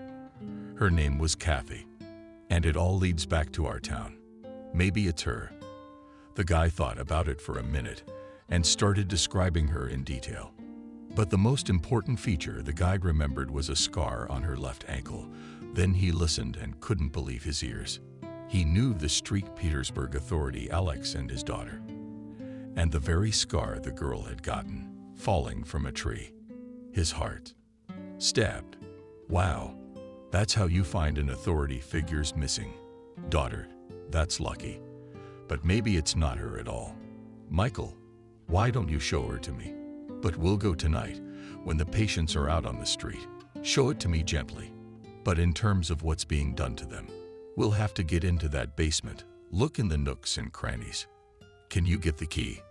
Michael shook his head negatively, but Benjamin just waved his hand. What can I expect from you? He went into the room and rummaged through the closet. A set of thieves' lockpicks was there. Basically, we can look inside this basement at night. Okay, Michael, when are you going to work? Tomorrow. Well, we'll go together early in the morning. You'll show me from afar the basement, and then if you're psychotic, sorry, patients are walking around. Point your finger at Kathy. They don't go out this early. They only let them out at lunchtime and in the evening. Okay, well, just show me the basement, and then at lunchtime, I'll come to that walk, and you can show me Kathy. But why? Uncle Benjamin, you think she's your friend's daughter. I knew for a fact she was no fool. From your description, it looks like it, but I'll have to see for myself. So Michael, it would help if you showed her to me. As for proof, I can pick any lock. Just dibs. It's our secret. I'll look, and then, if there's anything interesting, we'll figure out how to proceed.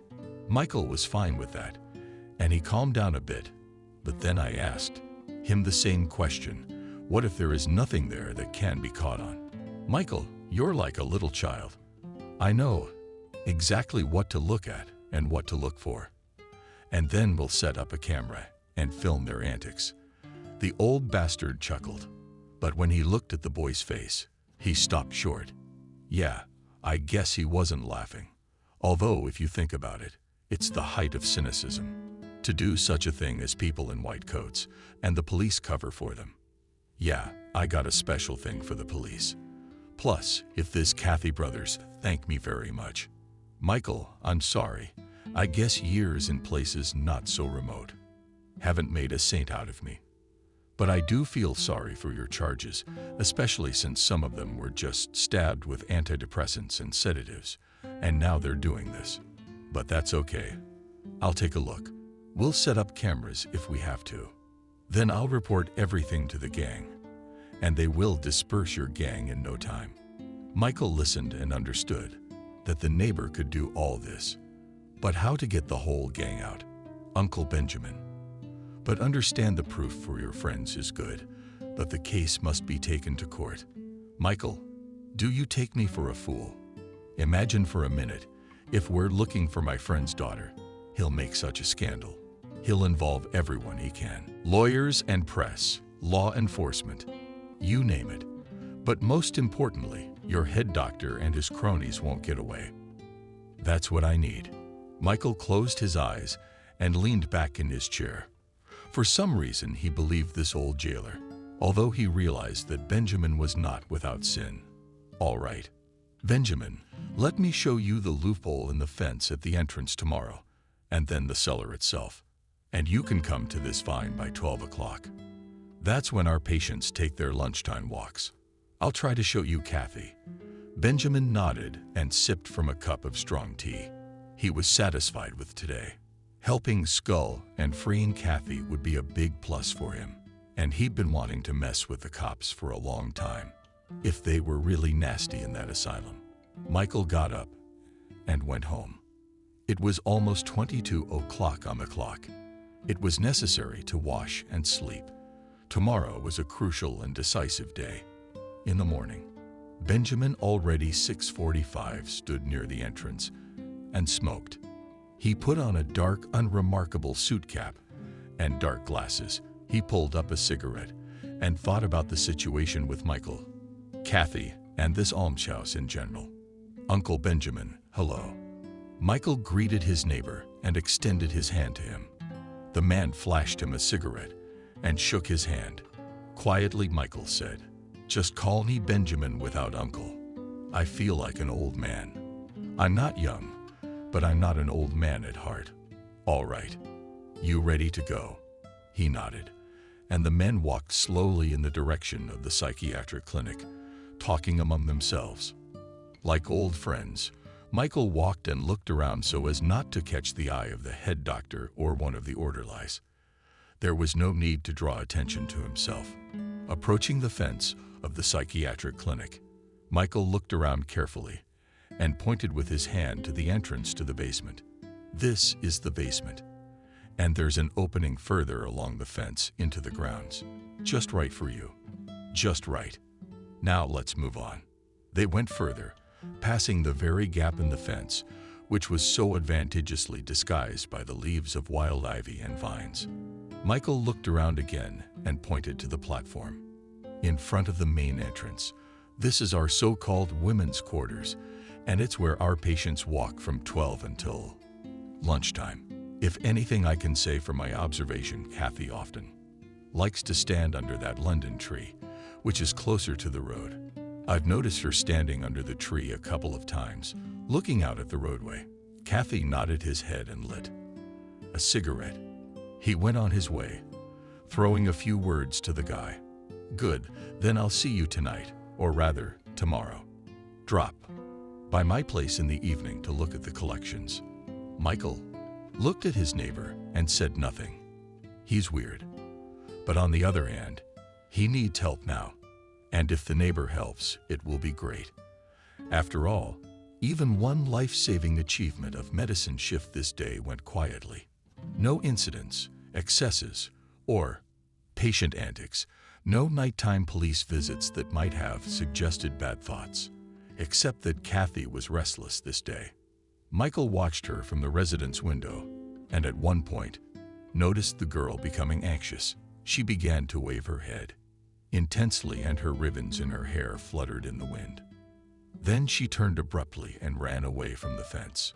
Directing his life toward Black Pond, the boy looked carefully at the roadway. Near the curb stood a dark blue, unremarkable car, old, but on the move, strange. "Who is it?" Michael said it out loud. And then another orderly, Liam, turned around and looked out the window. "What kind of car is that? We've got to get to the bottom of this." And he ran out of the office, and in a few seconds his broad back the guy saw near the fence. The orderly waved his hands, shouted something in the direction of the driver, but apparently it had no effect. A few minutes later, though, when the chief physician started to approach the car suddenly sped off. "That's an interesting situation. What's all the fuss about? It's just a car. You can't even see through the tinted windows. Who's in there?" After a couple of minutes, Liam entered the office red as a boiled crawfish and started pacing the room back and forth. Michael at first said nothing, and then asked with the most indifferent tone possible, "And who was it in the car?" "Yes, you see, Michael, one psycho or psychos drive here under the fence and look at our patients. File a police report." The guy deliberately put such a provocative question, looking at the orderly and watching his reaction, but his face reflected nothing but anger and irritability. "What's the use of these cops? They only throw up their hands. They say it's none of our business. No corpus delicti and all that.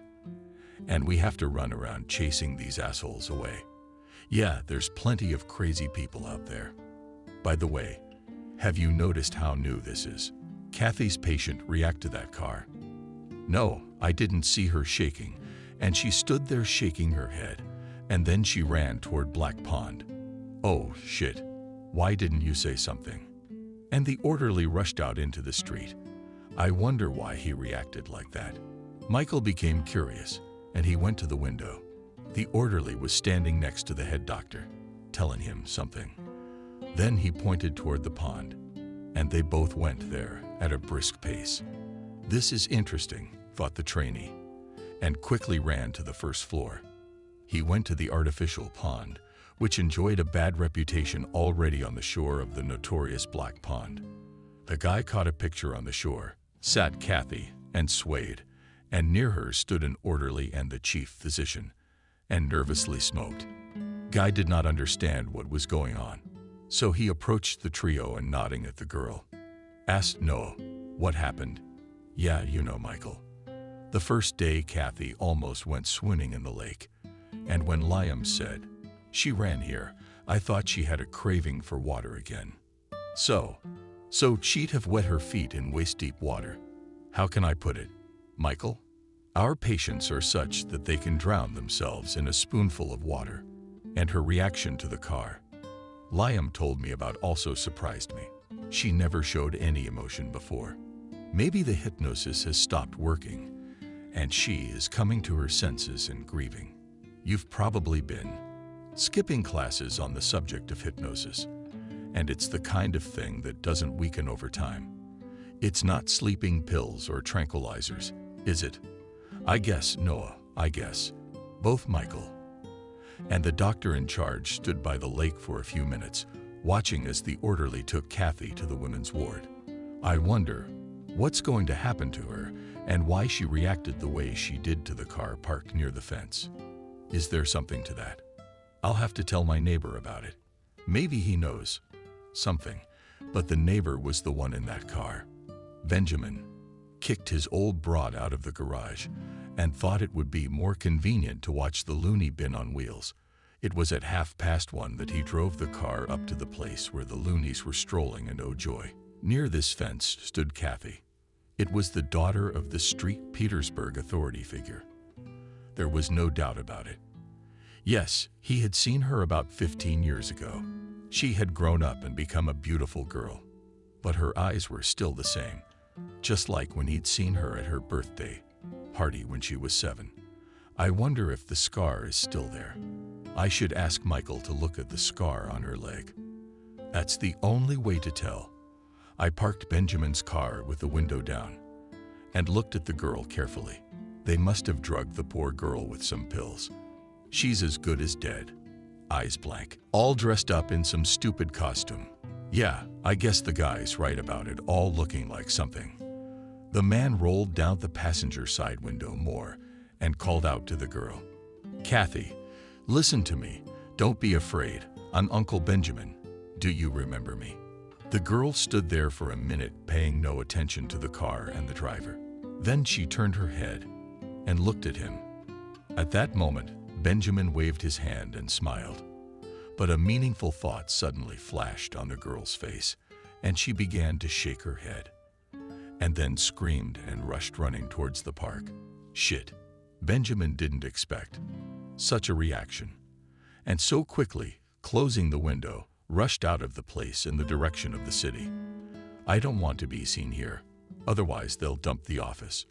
Benjamin drove around the city for half an hour, and coming back, he could not resist and drove slowly along the fence of the psychiatric clinic. But there was no one in the yard.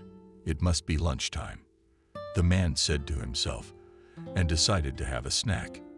He turned the steering wheel and headed for the nearest cafe to drink strong flavored coffee and eat a sweet mug. He had long favored this cafe with its own pastry shop. It served the strongest coffee and delicious pastries, just like when he was a kid. Yes, the man thought, when my grandson comes to visit me, I'll definitely bring him here with his father to drink coffee and eat more delicious food. But emotions came over Benjamin at the mention of his grandson, and a traitorous terror returned to his eye. You're not well, The waitress came up to the man and handed him a menu. No, the girl just remembered his grandson, who lives abroad with his father, and thought that it would be nice to bring him here. It's just a bit of a rush, so to speak. I understand. Coffee and a mug for you as always. Although, I'd advise you that our pastry chef has never tasted better. Let's have your labor. We should try it. Because, girlfriends. The man drank coffee and smiled at the rays of sunshine that penetrated the cafe, fell on his table and hands. It was so good to just sit there and think about nothing and enjoy every minute. But he had to go home and think about how to plan his evening, or rather, his night out at the clinic. Benjamin paid for his coffee and, leaving the waitress a generous tip, drove home. Already at home, he slept, touched up, under the shower, and after making himself a strong tea, sat down in the kitchen. Coffee is good, but strong and sweet tea helped him to think. Probably habits from places not so distant were making themselves known, but he had long ago stopped paying attention to the fact that he was sitting down and what people would think of it. And now he was helping a friend whose daughter had disappeared under very strange circumstances. A traitorous terror came to Benjamin's eye again. He remembered his daughter, beautiful and clever, who had gone to the Emirates and found her happiness there. How she was happy about her new job. And her husband, who, to his credit, loved her very much. Pregnancy and rejoiced. But, so Benjamin Nikita do not need to wipe the snot and pull Kathy. And the man began to pack a backpack, a flashlight, and an old lockpick set for a night out. Machine oil, so the lock wouldn't stick, if anything. Now, having lost one daughter, he wanted to help his friend Kathy's daughter get out of the asylum. The man had long thought about why she had been kidnapped a year ago from her father's home, and many people had written it all off as a thievery. But that's not the case here. Alex is a competent and clever man. He's handled the most heated disputes, so sworn enemies parted as friends and best partners. And here, who would take revenge? No, the man shook his head. It's something else, he thought to himself, not what others think. Why did he think that? He didn't know.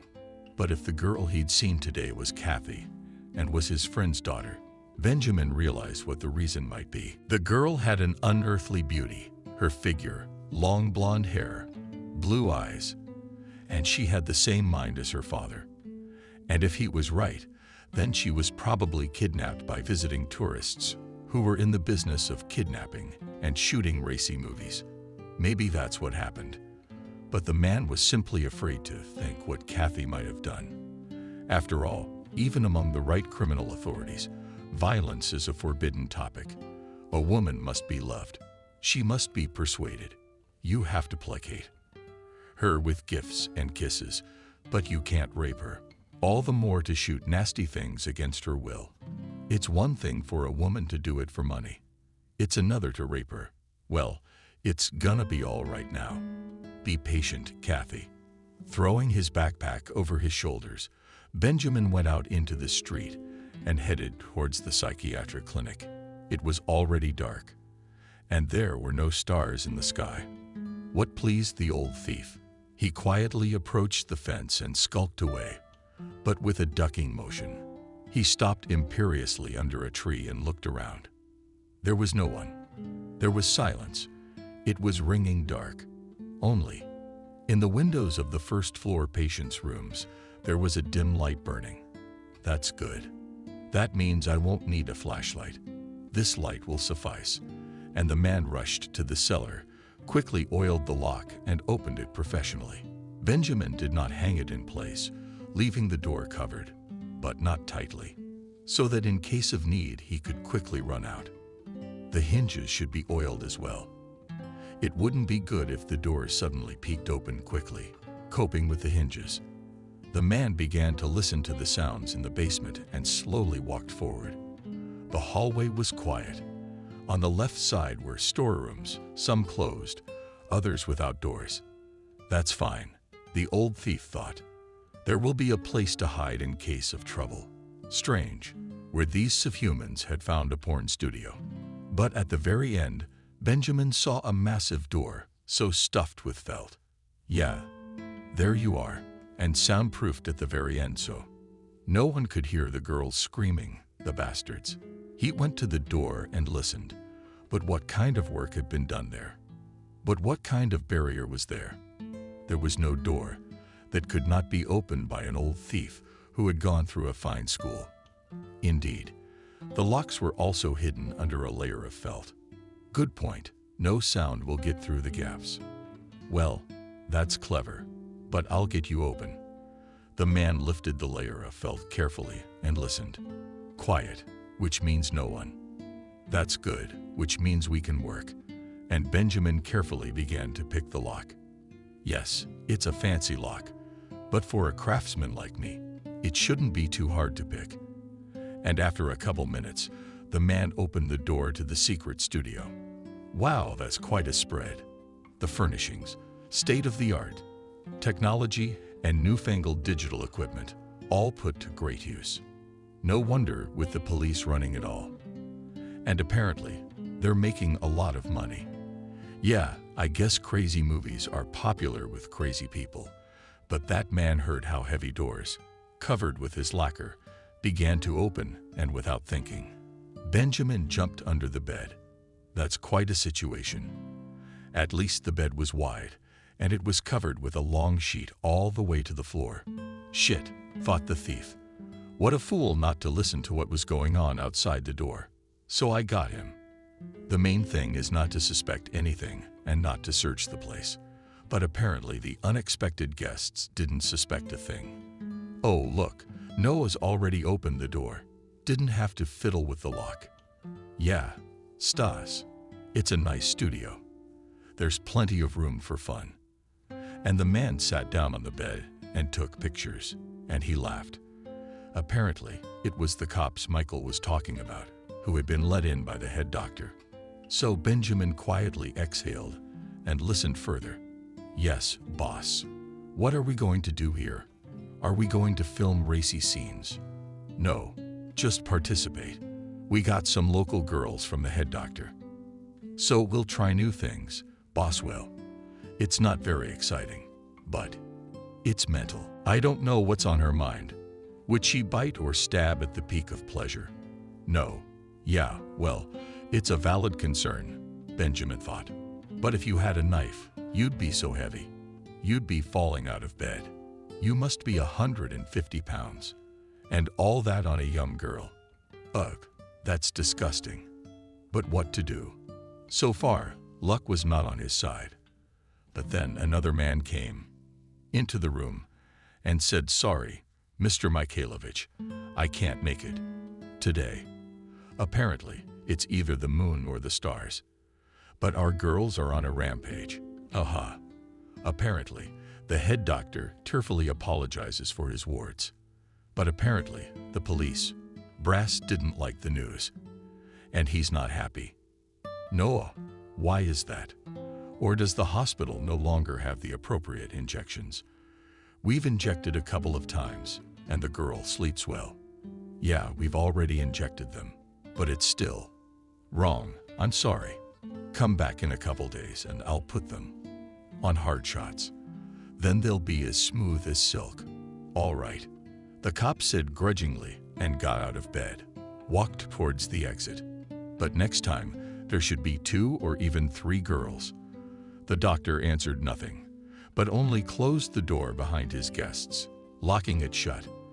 After a few minutes, the thief crawled out from under the bed and began to look around. He decided not to rush out of the room, but to put his video camera here. He definitely needed proof of what was going on here. Kathy then. He can quietly get out of the room, but this office needs to be covered up, and he knows to whom he will send the received materials. To his daughter Alex. I'm sure he'd tear anyone's throat out. Quietly, looking around, only stopped her gaze on the partners who were closing the improvised window. So over there at the very top you can install a camera. Yeah, it was a good thing he had his introductions. And not too long ago, He'd been fitted with a mini camera that ran on batteries and turned on the recording at any movement. "So, sweetie, put it up and film it here. And the other day I'll come and check what you've prepared for me and make sure the camera is in working order." Benjamin copied carefully his video, point, and check everything behind him, and quietly left the room. He locked the door and quietly walked out of the basement.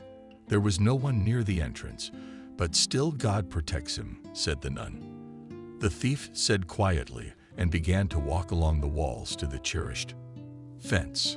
Going out into the street, he took and walked along the road, pretending to stroll in the picturesque. Cat, taking in his hands a pre-prepared bottle of beer. And even if he was stopped by the police, they would not be able to attribute anything but an administrative offense to him. Although it's not like breaking into a mental institution, but I'll get over it. And with a quiet step, he went in the direction of his house. Got to the house. Benjamin quickly for about 10 minutes and already in his apartment, having thrown off his clothes and stood under the shower, he exhaled with relief. Yes, I have not seen such a case since the dashing 90s. But the good thing is now there will be evidence and grounds to visit you, gentlemen in white coats on legal grounds, and smash your balaganza with all the proletarian hatred. We've had a night's experience, and the smell of a psychiatric clinic. Old Kogan went to the kitchen and made himself some tea.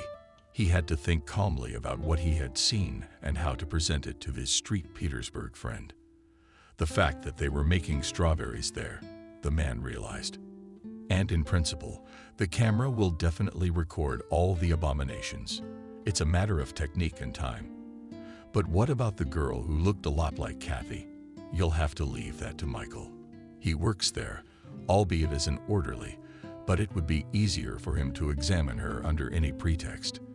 Now, we just have to wait for the morning and for what Michael and I will bring. Benjamin turned off the light and left the cup on the table and went to bed. After all, the coming day also promised a lot of things to do and new information. It was necessary to have a fresh head to think everything over and make the right decision.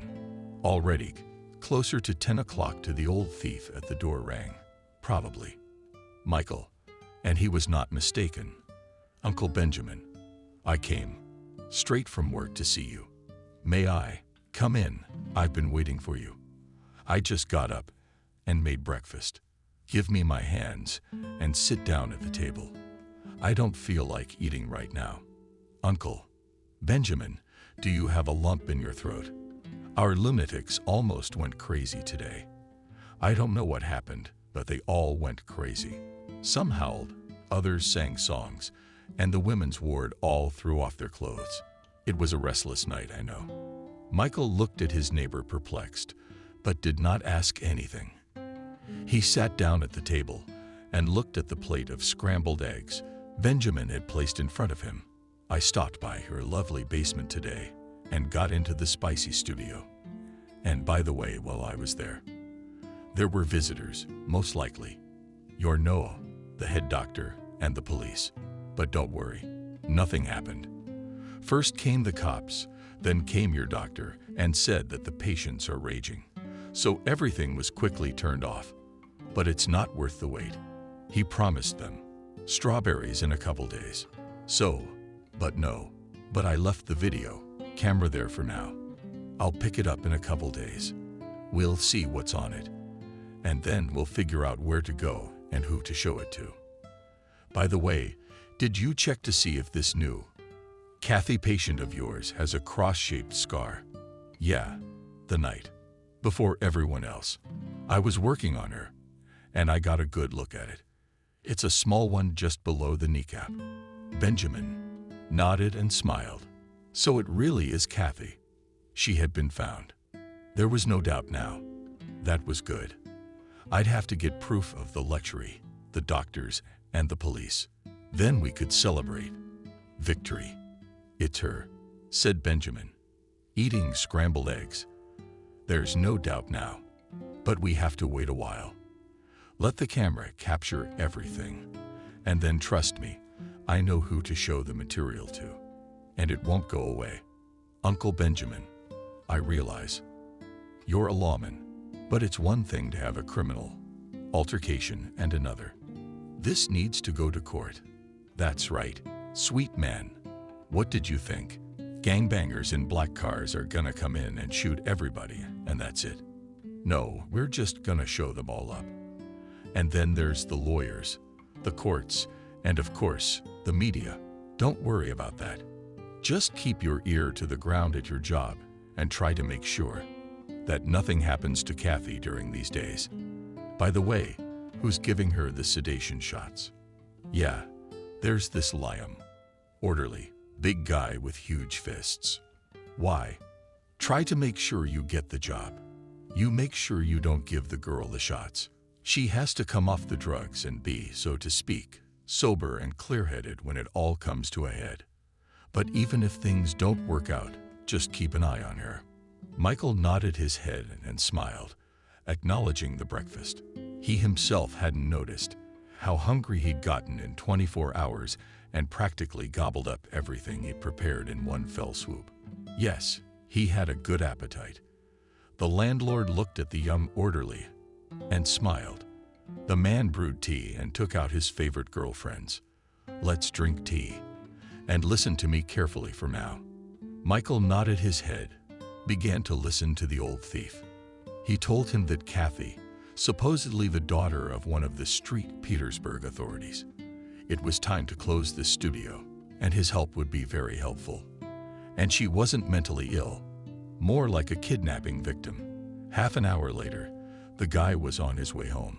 Uncle Benjamin's gonna go, or my mother and grandmother will be worried. And you call me if you need anything. And where will you find out? Okay, while we wait. If there's anything new, I'll drop by Grandma's. Thanks for the goodies. She's always spoiling the old man. What are you, an old man? You'll give the young ones a head start, won't you? And shaking hands, the neighbors parted. Michael opened the door and from the doorstep heard the smell of his grandmother's famous PR. She at his place always cooked her signature delicious and grandmother's pie. Smells like from the doorstep. Why'd you stay late at work? Oh no, I stopped by my neighbor Benjamin's. But they're to talk and I was going to talk to the old fella about something. Mom, don't coach. No one's safe from jail or prison. We all could be, just like in my Elm's house, by the way. And the guy threw his backpack on the hall table and went to the bathroom to wash his hands. When he came out, he went into the kitchen, where breakfast was already on the table. Mom, I don't want any. I ate at work, but tea and cake would be great. Michael didn't tell her that he'd had breakfast at the old thugs. He didn't want to make his mother nervous. The woman looked at him carefully, but didn't say anything. Only the grandmother, apparently, guessed where her grandson had eaten, but shook her head, said nothing. Grandson, but I just put the pie on. We'll be ready only in half an hour. In the meantime, bear with me. All right, I'll help Siberia in the meantime. One boy nodded his head and gave his grandmother a peck on the cheek and went back to his room. Michael spent these days at home, waiting for information from Benjamin, but he was silent. They crossed paths in the yard a couple of times, but the neighbor only said hello and didn't say anything. And the guy didn't really insist. He understood that if he didn't say anything, it was the right thing to do. But on Sunday, Benjamin decided to check the familiar basement and take the camera. He didn't tell his neighbor about his plans. He decided to take the tape first, see what he had, and then act according to the situation. Late at night, Benjamin, as he did the first time, went to the cellar door and looked around. Everything was quiet, but the silence was deceptive. Come on, he had to go get the camera anyway, and he slipped downstairs, opened the greased door, and froze on the threshold. The man listened carefully to the sounds, but the silence was sepulchral. With quiet shuffling steps, Benjamin approached the very last door, orbited it, and varnished it and lifted it. At the keyhole, he listened carefully. Quiet. So the studio is not working for its intended purpose today. That's fine, no one will interfere. Quickly removing the camera, Benjamin headed for the exit, and just as quickly went out and closed the door as he came in. But as he passed the women's quarters, the man didn't hold back. He walked over to one of the dimly lit windows and peered through it at a bed and a dark-haired woman sitting on it. A woman dressed in a short dress with ribbons in her hair. Yes, thought the man. Another victim. How did I get the camera in time? He mentally pitied her because he knew what would happen next. But on the other hand, what could he do now? Nothing. Once outside, Benjamin walked home as before, pondering what he would see on the tape at home. He inserted the flash drive into the TV. The man began to watch the video, and what he saw there only confirmed his suspicions. And the worst and most disgusting, he angrily turned off the TV after a few minutes of watching, threw the remote on the couch, and went out onto the balcony. Yeah, that was to be expected. Okay, now we can show Alex all of this, and then let him think how to deal with these creatures and tell Kathy about it. Benjamin smoked a long time to calm down, and understandably so. Seeing all that filth, although he is a thief and experienced, has seen a lot in his life, but such a man has always respected women. But how do they even do it? They're sick women. It's unthinkable, and he couldn't find an answer. What's there to say? Mental illness must have its own degree of variance, or maybe it's congenital. Who knows? Benjamin threw the cigarette butt down and went to bed. What was it though? Even after a couple of minutes of watching, he was shivering.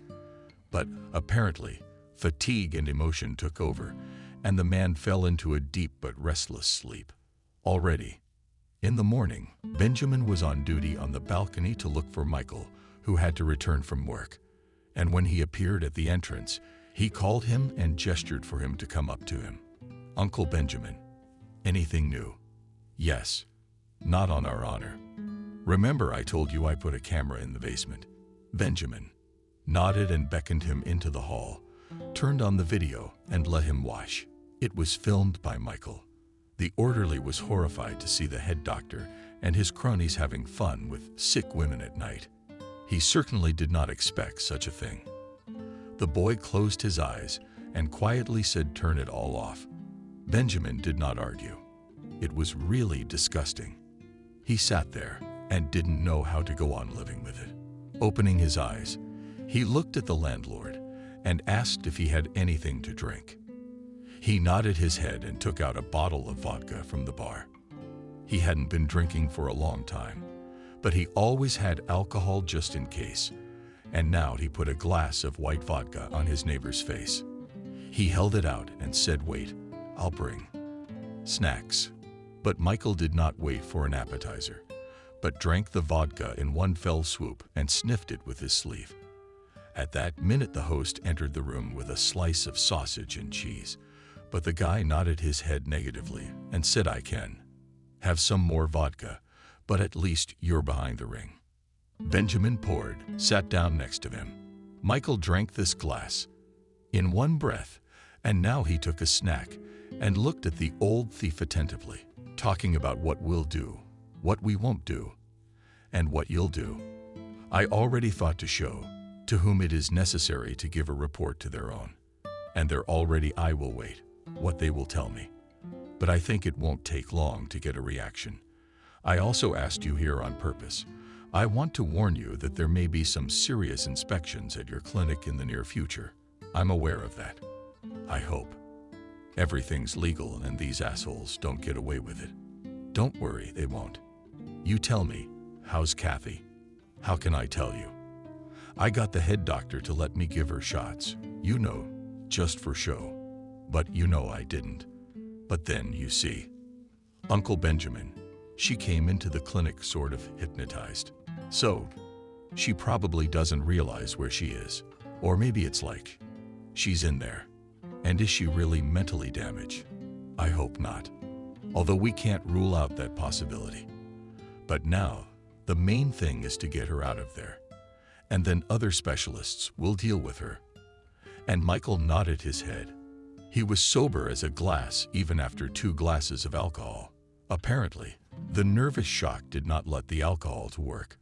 The guy sat on his neighbor's couch for a while longer, silently leaned back, then looked at the man and said, "I'm going home.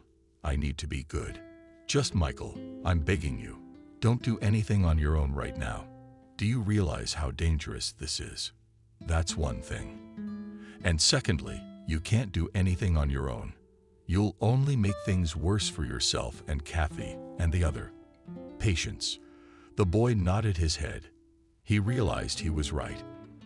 And it was stupid and dangerous to take any action now. All he could do was wait. But he didn't wait long. The very next day, he was summoned to work. "Michael, good morning. Is no bothering you? You've been summoned to work immediately." The head doctor's voice was frightened and trembling. "Good morning. What's wrong?" the guy asked. It was just for show.